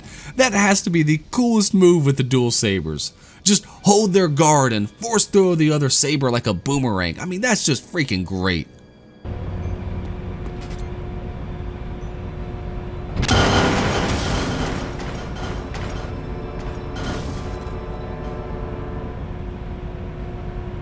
Darth Vader used many Nogri as assassins and bodyguards. We think Vader ordered the Nogri to wipe out the Yolarans and guard the cloaking device. Now that the device is destroyed, no one can claim it. The remaining Nogri have been picked up and returned home. Remaining Nogri? Dude, I killed pretty much every one of them as retribution to what they did to me on Dromund Kaas. Well, would you look at that? It looks like next up is going to be the remains of Biss, the same place where Rosh disappeared. I don't sense the dark side here, Kyle. Me neither. That's not good. Tavion must have been here already. An Imperial Dreadnought. I'm gonna get us out of here.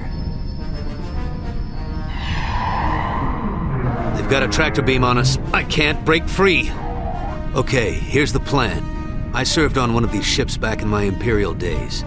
You disable the tractor beam, and I'll trigger the ship's self-destruct. Ready? Ready as I'll ever be. So, to be honest, even though I really like the idea for this level, it really is nothing too much to it, and kinda feels out of place in the sense that it's just so easy. It feels more like the Tier 2 mini-missions at best. All we really do is run through a ship and disable the tractor beams and eventually shoot down some ties in a turret section. Not much to really write home about. So instead, I'm just going to say it's pretty crazy that Luke sent Rosh to the remains of Biss of all places. If you want to talk about dark side planets, Biss was a high contender. Not as bad as Dromund Kaas, I mean, that place turned Kyle evil for God's sake. But Biss was Palpatine's secret throne world, where he built a massive palace and put most of his clones in it so that he could use them to imbue his essence into them after his death and be reborn. And it was the site of the construction of the Super Star Destroyers, the World Devastators, and the Galaxy Gun, just all sorts of evil projects. Fortunately, R2 rammed a Super Star Destroyer into the Galaxy Gun, causing it to misfire and blow up the planet. But with the planet being the site of all of Palpatine's most personal projects, sending a twerp like Rosh to investigate it seems like a recipe for disaster. Oh, would you look at that? We're almost done with the level.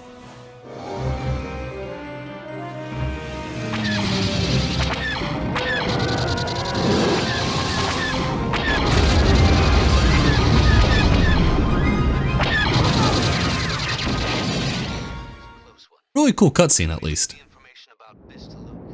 Huh, there's some of the weapons right there.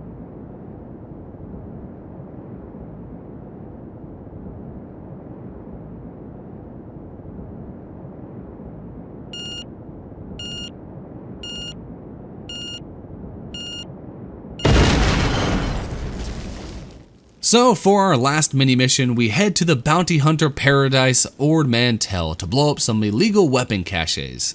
But wait a second. Who's that? Boba Fett. This doesn't concern you, Jedi. Just walk away. Look, I can't do that.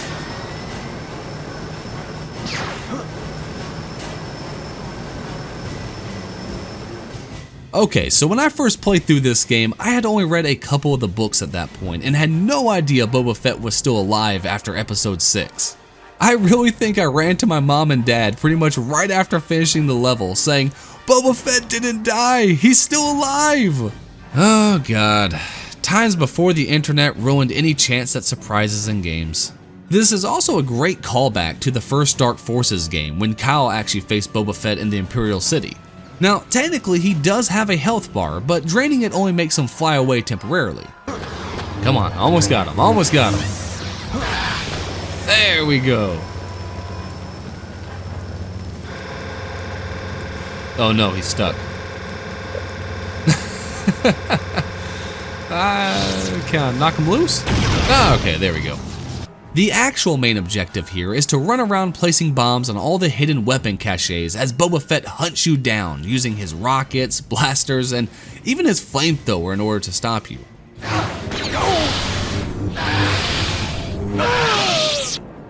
It really would have been awesome if we had this sort of stuff in the Book of Boba Fett show instead of just space mopeds, but what you gonna do?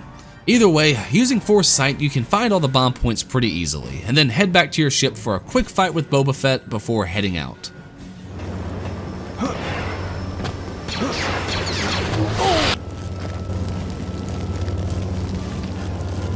No bounties on you.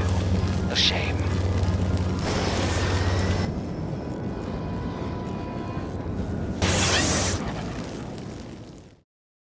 The time has come to put an end to the disciples of Ragnos. I believe that Tavion is storing force power in the scepter for one purpose, to resurrect Marco Ragnos. Is that possible? The Force holds a great many secrets. It may be possible that if a high enough awful lot of Plo Koons here. Into a body, the cells might regenerate, bringing the person back to life. We have to stop them. No kidding. So we're going to Korriban, huh? Not exactly a vacation spot. Korriban? I never heard of it. It's the burial place of a whole bunch of Sith Lords. If Ragnos is resurrected, there's no telling what he might be able to do. It will take all of our strength to stop him. We're not heading to Korriban just yet. I just received a distress signal from Rosh. Rosh? Where is he? He's being held captive on Tasper 3. It's an Imperial-controlled planet, a real paradise. How did he get a message out? I don't know, but we can't leave him there. Rosh could still belong to the dark side. It could be a trap. It could be, but I'm not willing to let him die there if it isn't. Kyle, what about Ragnos? We have to go to Korriban. Well, if we're lucky, we'll catch up with everyone else before the fireworks start. If you don't want to help me... No, I'm coming. Do I have to? I mean, if Rosh is a prisoner now, he ain't going anywhere anyway.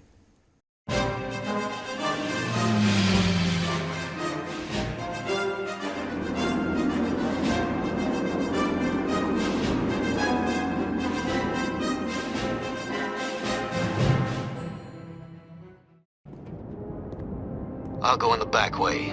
If we enter from both sides, we're bound to find him.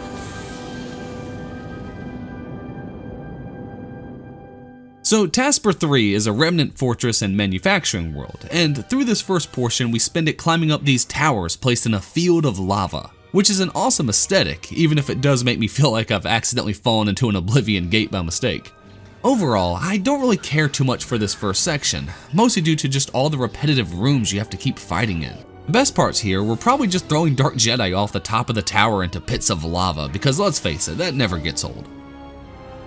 We do have the return of more Hazard Troopers, this time showing off just how resistant their armor really is by walking through rivers of lava. And as aggravating as they can be, I can't deny it, they are really badass.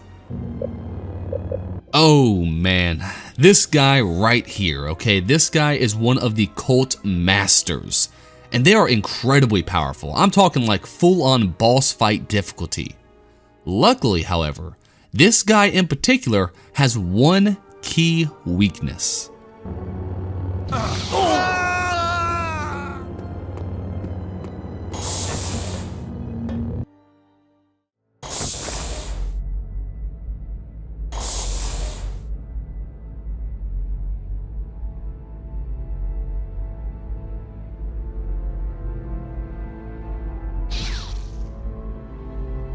You! So, the itty-bitty Jedi has come to rescue his friend. That's so sweet. Where's Rosh? What makes you think he wants to be rescued?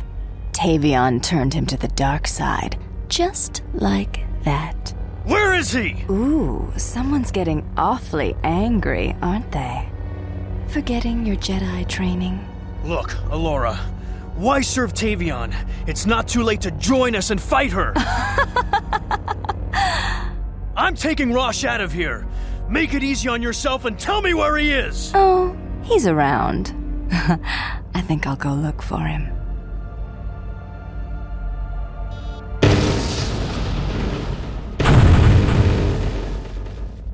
Well, that explosion did absolutely nothing. And if I'm being honest, I kind of forgot all about Alora at this point. So this second part of the level has us chasing down Alora as we search for Rosh.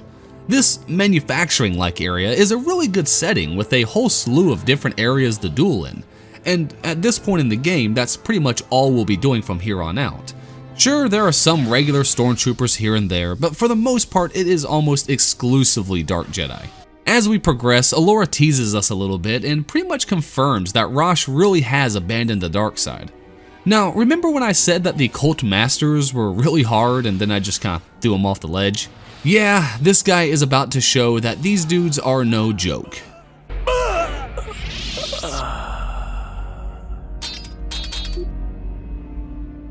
I mean, I know I kinda suck with the whole dual sabers, but this dude killed me more than any boss in the game did.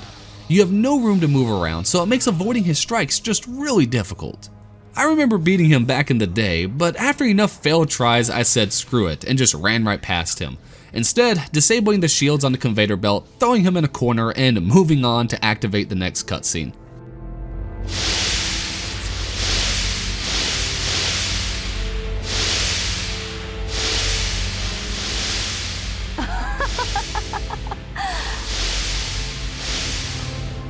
So the game decides to channel a little bit of episode 2 and have us navigate some conveyor belts like Anakin and Padme did.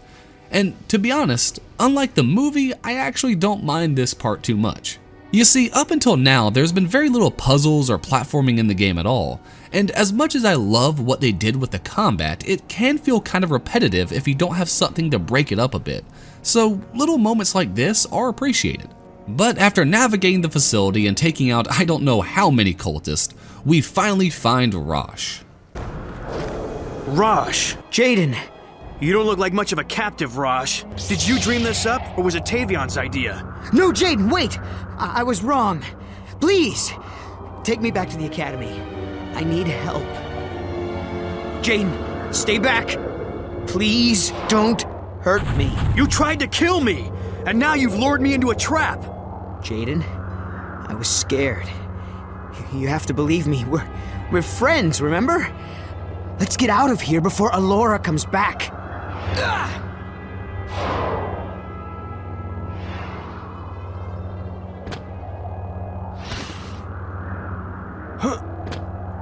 How do I know you won't betray me again? You're always trying to beat me. How do I know this isn't just another trick? Jaden, don't do it.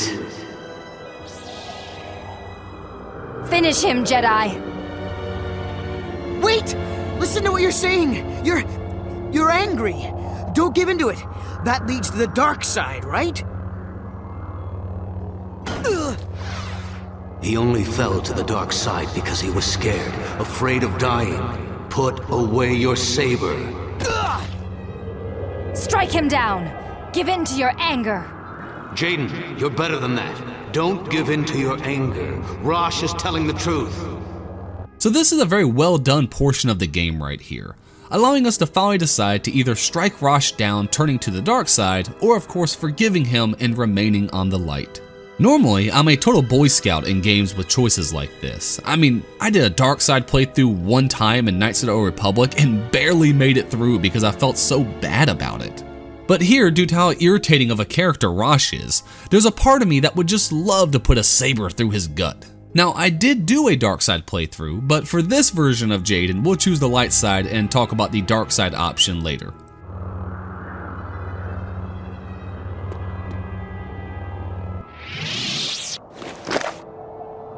I'm sorry, Rosh. You're right. I almost let my anger get the best of me. Let's get out of here. Thank you, Jaden. You Jedi are blandly predictable. Tavion thought that turning you would gain us an ally. But since you won't be turned, I guess it's up to me to clean up her mistake. Stand down, Alora! You were no match for me on Hoth, and now I am a Jedi Knight. Tavion has taught me many things as well, you sanctimonious fool.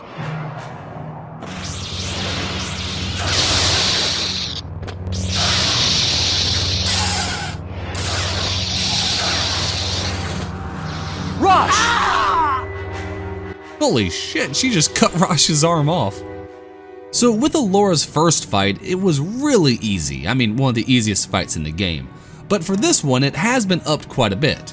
With that said, you can cheese the fight sometimes by making her fall off the edge, and I wouldn't feel too guilty about doing so, considering she did it to me a couple times here.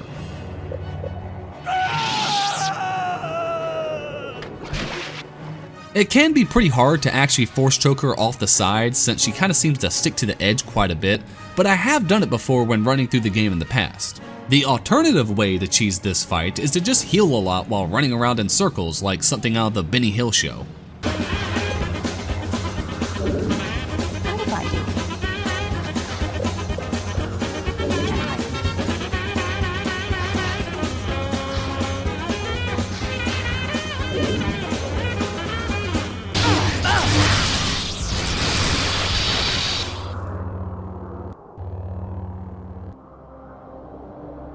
Rosh! Rosh!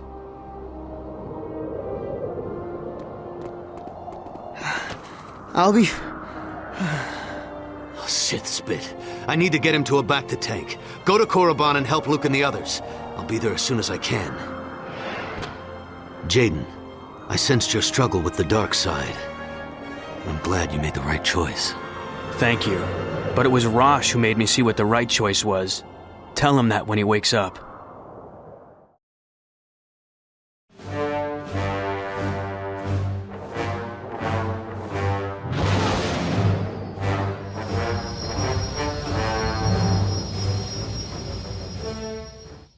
Jaden, you made it!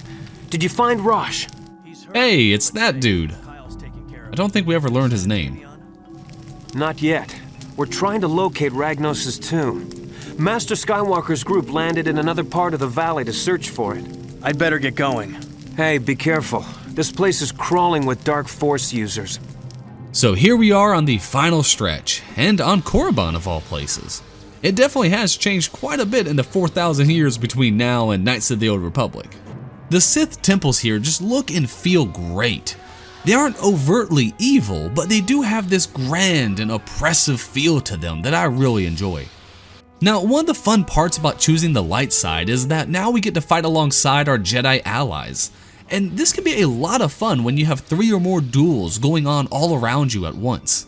This level also adds more puzzles than any other part of the game, though they are fairly simplistic compared to what Outcast did. They mostly involve just looking for a chain to cut in order to open some doors or force pushing some statues. There are a few unique ones like this one where you have to actually use foresight in order to uncover and enter a code in order to open a door. But what really shines here, of course, is the combat, with us fighting tons of cultists of all ranks. Some of these fights you can cheese pretty easily, but there are a couple that definitely gave me some trouble at times, and a few that just feel straight up unfair. The inside of the temple is definitely a fun set piece to fight in. However, I really love when you get a chance to step out onto the Sith burial grounds. I don't know why, there's just something really cool about an open area like this to fight in. It feels more like a large conflict is actually taking place when you can see Sith and Jedi dueling in the distance. Now, the Valley of the Dark Lords looks a little different from how it looked in Knights of the Republic. However, the layout is actually still pretty much the same. My one little nitpick, and mind you, this is the tiniest of nitpicks possible, is the tomb is actually at the wrong location if you're going off Knights of the Old Republic, which did come out first.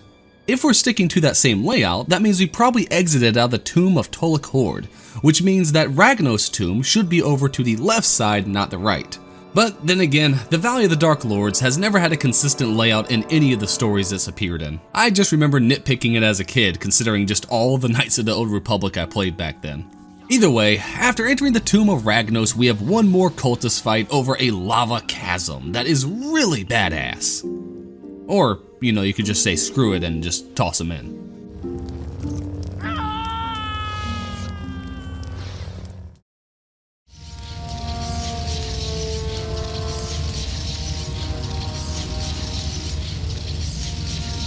Tavion, this stops here.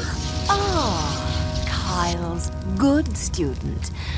You're too late. Soon, Marka Ragnos will return and obliterate the Jedi. The Sith shall rule again. You're delusional. Kyle told me all about you. How you went crawling away after he defeated you. Silence, whelp! I will make Kyle Katarn's failure complete. My victory? Rosh's corruption. And now your death will drive him to the dark side. Never! So I'll be honest, even with the scepter she carries, Tavion was a lot harder an outcast than she is as a final boss here.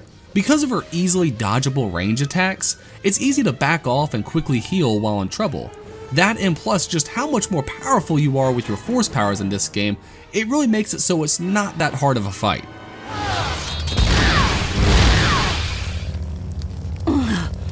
I will not cower as I did before Katarn.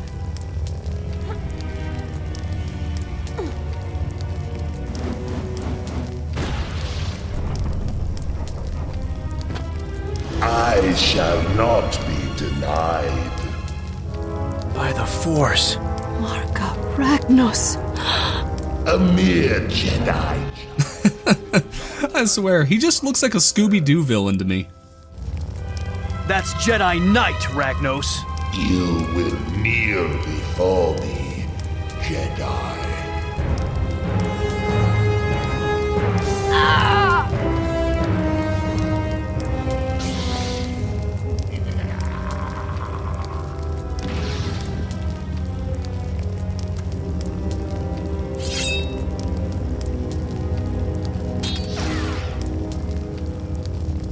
Pathetic whelp.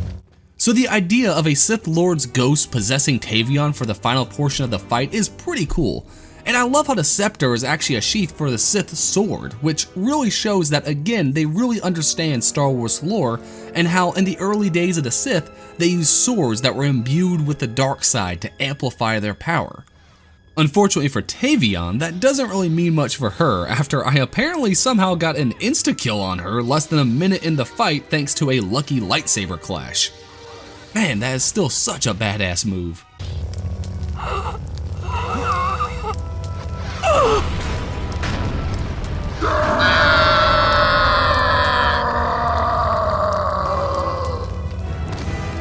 No! This is impossible. I will return, Jedi.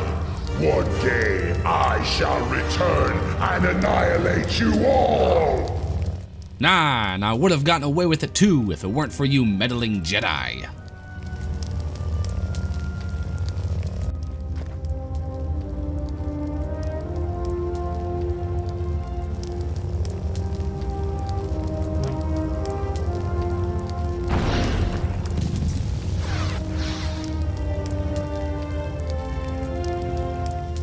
It's over. Ragnos will not be resurrected. The scepter is destroyed. And Tavion? Luke, where the hell have you been this entire time? Like, Kyle, I understand, but you have no excuses here. When I destroyed the scepter and Ragnos left her body, there was nothing left. Jaden, you did more than we could have ever hoped. You have become a true Jedi. Thank you, Master Skywalker, but I couldn't have done it without Kyle. Don't get all mushy on me, kid. Come on, let's get out of here.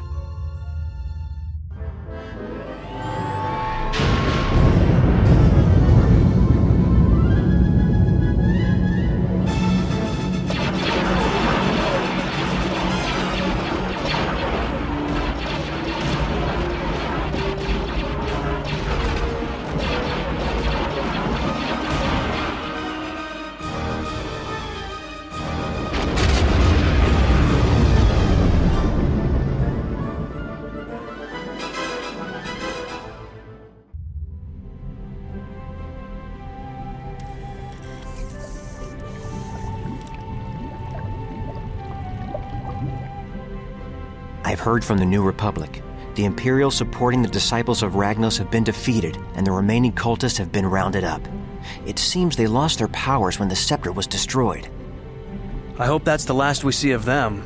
You know, if there's one thing I've learned, it's never say never. Rosh, I hope your experience has taught you the patience and humility that may one day turn you into a great Jedi. Yes, Master Skywalker. Thank you. Jaden, you fought bravely, resisted the dark side, and saved another Jedi from certain death. You will be a valuable member of the Jedi Order. You deserve it, Jaden. You're the best student I've ever trained, and a terrific Jedi. Thank you both. There's still a galaxy full of trouble out there. Are you ready for another mission? As luck would have it, I am. And there we have it, the ending of the Dark Forces / Jedi Knight series. However, even though the light side is the canon ending, it is rather dull and kind of boring compared to the dark side ending. But instead of just reverting this character to the Rosh decision, why not just create a new Jaden for this dark side path?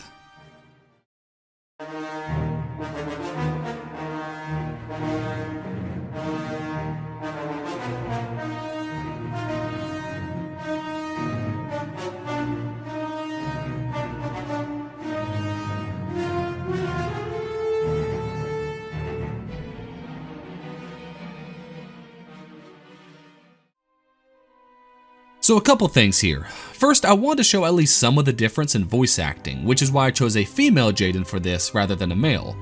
Also because if I'm going to play through this game again, I'd rather have something nicer to look at. You understand. Second, I decided to have a bit more fun with this one by playing around with the console commands this playthrough, which is something that is a ton of fun to mess around with here. You can pretty much spawn in anyone or anything from Outcast or Academy. So some missions I brought along Jan or Lando, and others I just spawned in a bunch of rebels. I even changed myself into the 7-foot lizard monster himself, Dasan, which did glitch out the game a little bit, but was a ton of fun regardless. And to be honest, that's only the start of all of it, because when Disney said they were shutting down LucasArts, Raven Software actually leaked the source code to the game.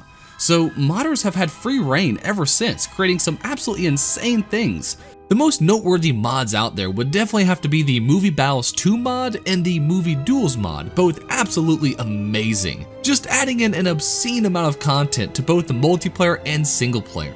I mean, these two mods are independent games by themselves, so we're not going to talk too much about them here. However, if this video does well enough, maybe I'll do a full video on them sometime in the future. But enough about that. Let's go ahead and see evil Jaden in action, shall we? Jaden! You don't look like much of a captive, Rosh. Did you dream this up, or was it Tavion's idea? No, Jaden, wait! I was wrong. Please, take me back to the Academy. I need help. Jaden, stay back! Please don't hurt me. You tried to kill me, and now you've lured me into a trap. Jaden, I was scared. You have to believe me. We're friends, remember? Let's get out of here before Alora comes back.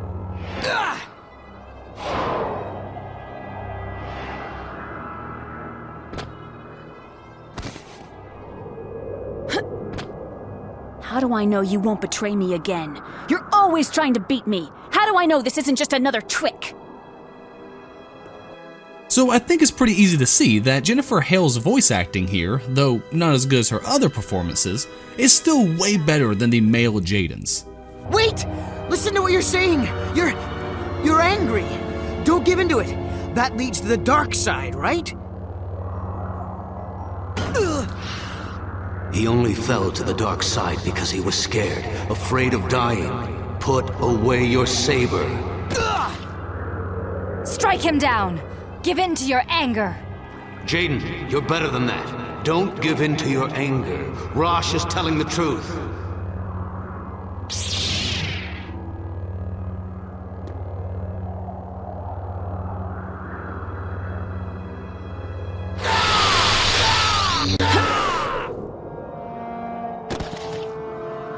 Jaden, no! Let go of your anger! Why should I? You yourself said how powerful the dark side was. I was wrong! No, you were weak. Jaden, no! Ah! God dang, that's dark. Well done, Jedi. You have become one of us. Now, join us. With Marka Ragnos as our master, we will defeat the Jedi and rule the galaxy. Join you? Why should I trade one master for another? The scepter of Ragnos is too powerful to be left in the hands of someone as weak as Tavion. If anything, it should belong to me. Oh, you think so? You, on the other hand, are no use to me. I should have killed you on Hoth. You won't get a second chance. Tavion has taught me much since then.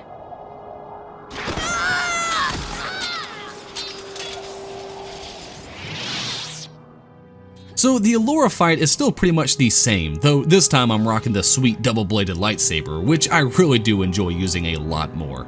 It just seems to feel right, I don't know. Oh, and remember when I said that you can actually cheese this fight by pushing Allura off the edge?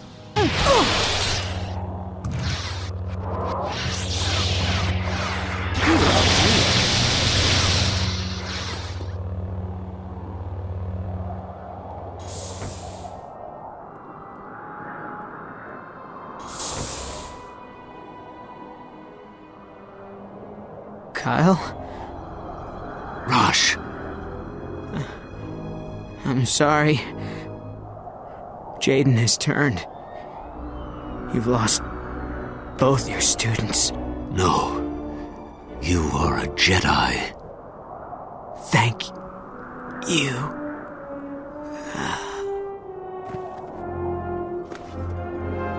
But I've still lost Jaden. Where did she go? I've got to get to Korriban. Well, shit. I actually feel kind of bad about Rosh now. Jaden, what happened to— Out of my way. The scepter will be mine. Oh no. I sense the dark side in you, Jaden. I can't let you pass.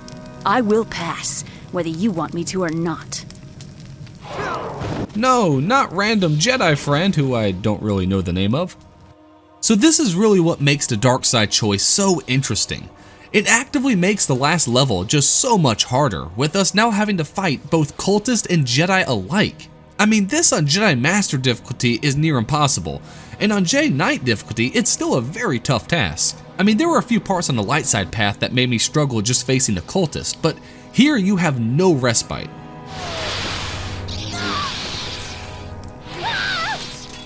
Oh yeah, I kinda forgot, I played around with the dismemberment settings around this time. They work in a similar way that Jedi Outcast did, and yeah, they are still pretty brutal when you turn them up. However, since any fight can just be ended almost instantly if you just accidentally tap the end of your enemy's lightsaber, I went ahead and turned it off for the final fight with Tavion.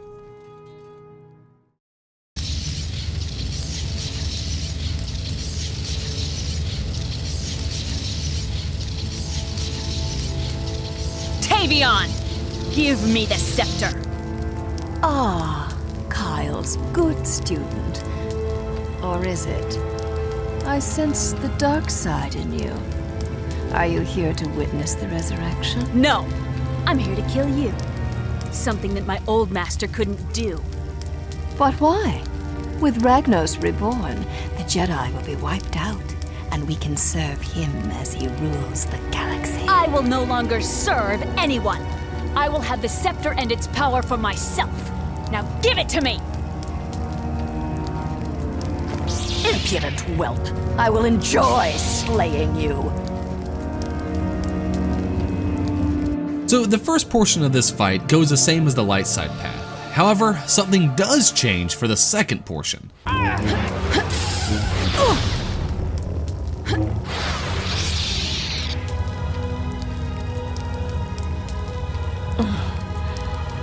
I will not cower as I did before Katarn. Finish it. Kill me.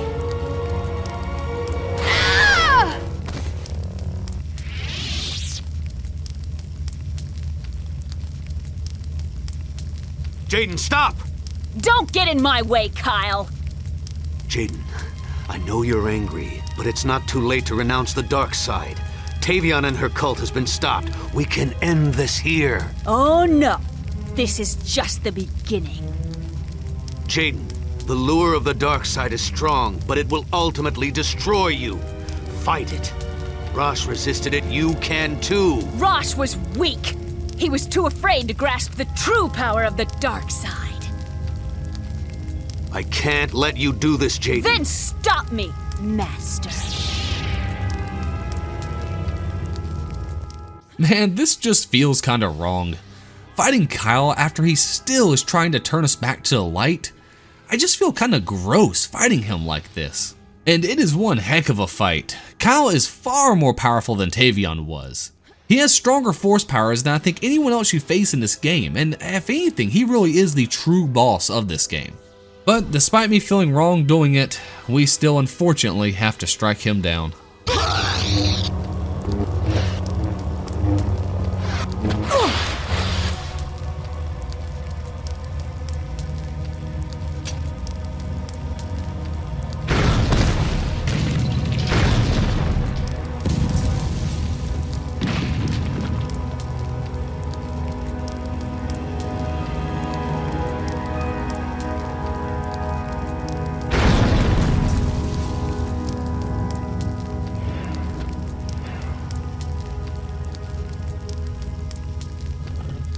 Kyle, what happened here? Jaden has turned to the dark side, and she's taken the scepter. And Rosh? Dead. Jaden killed him. She felt betrayed by Rosh, and the anger was too strong for her to control. I misjudged her. I'm sorry, Kyle. I failed both my students, Luke. Maybe I shouldn't be teaching at the Academy. It's not like I've been the perfect Jedi myself. No, Kyle. Yoda and Ben were both great teachers, yet even they lost students. I can still sense good in her. There's always hope, Kyle. Remember that. You may be right. Well, at least Tavion and her cult have been stopped. Ragnos won't be coming back. But the scepter is too powerful. We must find Jaden and destroy it. I'll take care of it. As my student, Jaden is my responsibility. I'm taking a leave of absence from the Academy for a while. If I find Jaden, I'll let you know. Be careful. If there's anything I can do to help, I will. And may the Force be with you, Kyle.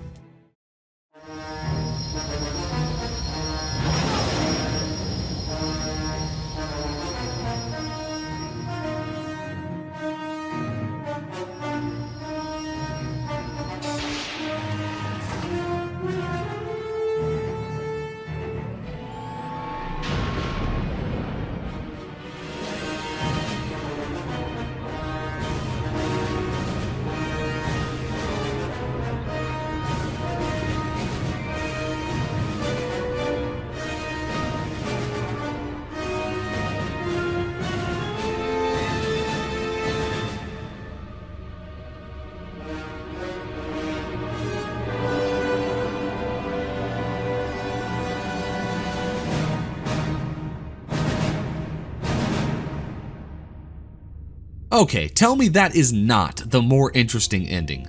Again, the canon ending is the light side path, but the dark side path feels way more fleshed out. The emotions Kyle feels blaming himself for Jaden and Rosh fits his character so well, And Luke is awesome here, taking a moment to remind Kyle that even Yoda and Obi-Wan both lost students as well, and that there's always hope that Jaden might still turn back to the light. Again, this is who Luke is supposed to be, a wise and caring Jedi Master, not some nephew murdering space hobo. Also, kudos for them for making Luke say Ben and not Obi-Wan, considering how he mostly knew him as Ben. It's a small touch, but really shows how much they really understand Star Wars. Either way, the dark side path will have opened up so many possibilities for future games. Also, I mean, what game series actually has the evil path as canon anyway? That would have been pretty unique. I mean, the closest thing I can think of is maybe XCOM 2, where they assumed that you failed the first game instead of succeeding, which made a lot of sense for anyone who's ever played it. But anyway, the novelty alone of it would have been pretty awesome to be seen done. But alas, it really doesn't matter too much, considering that this is, unfortunately, the last game of the series.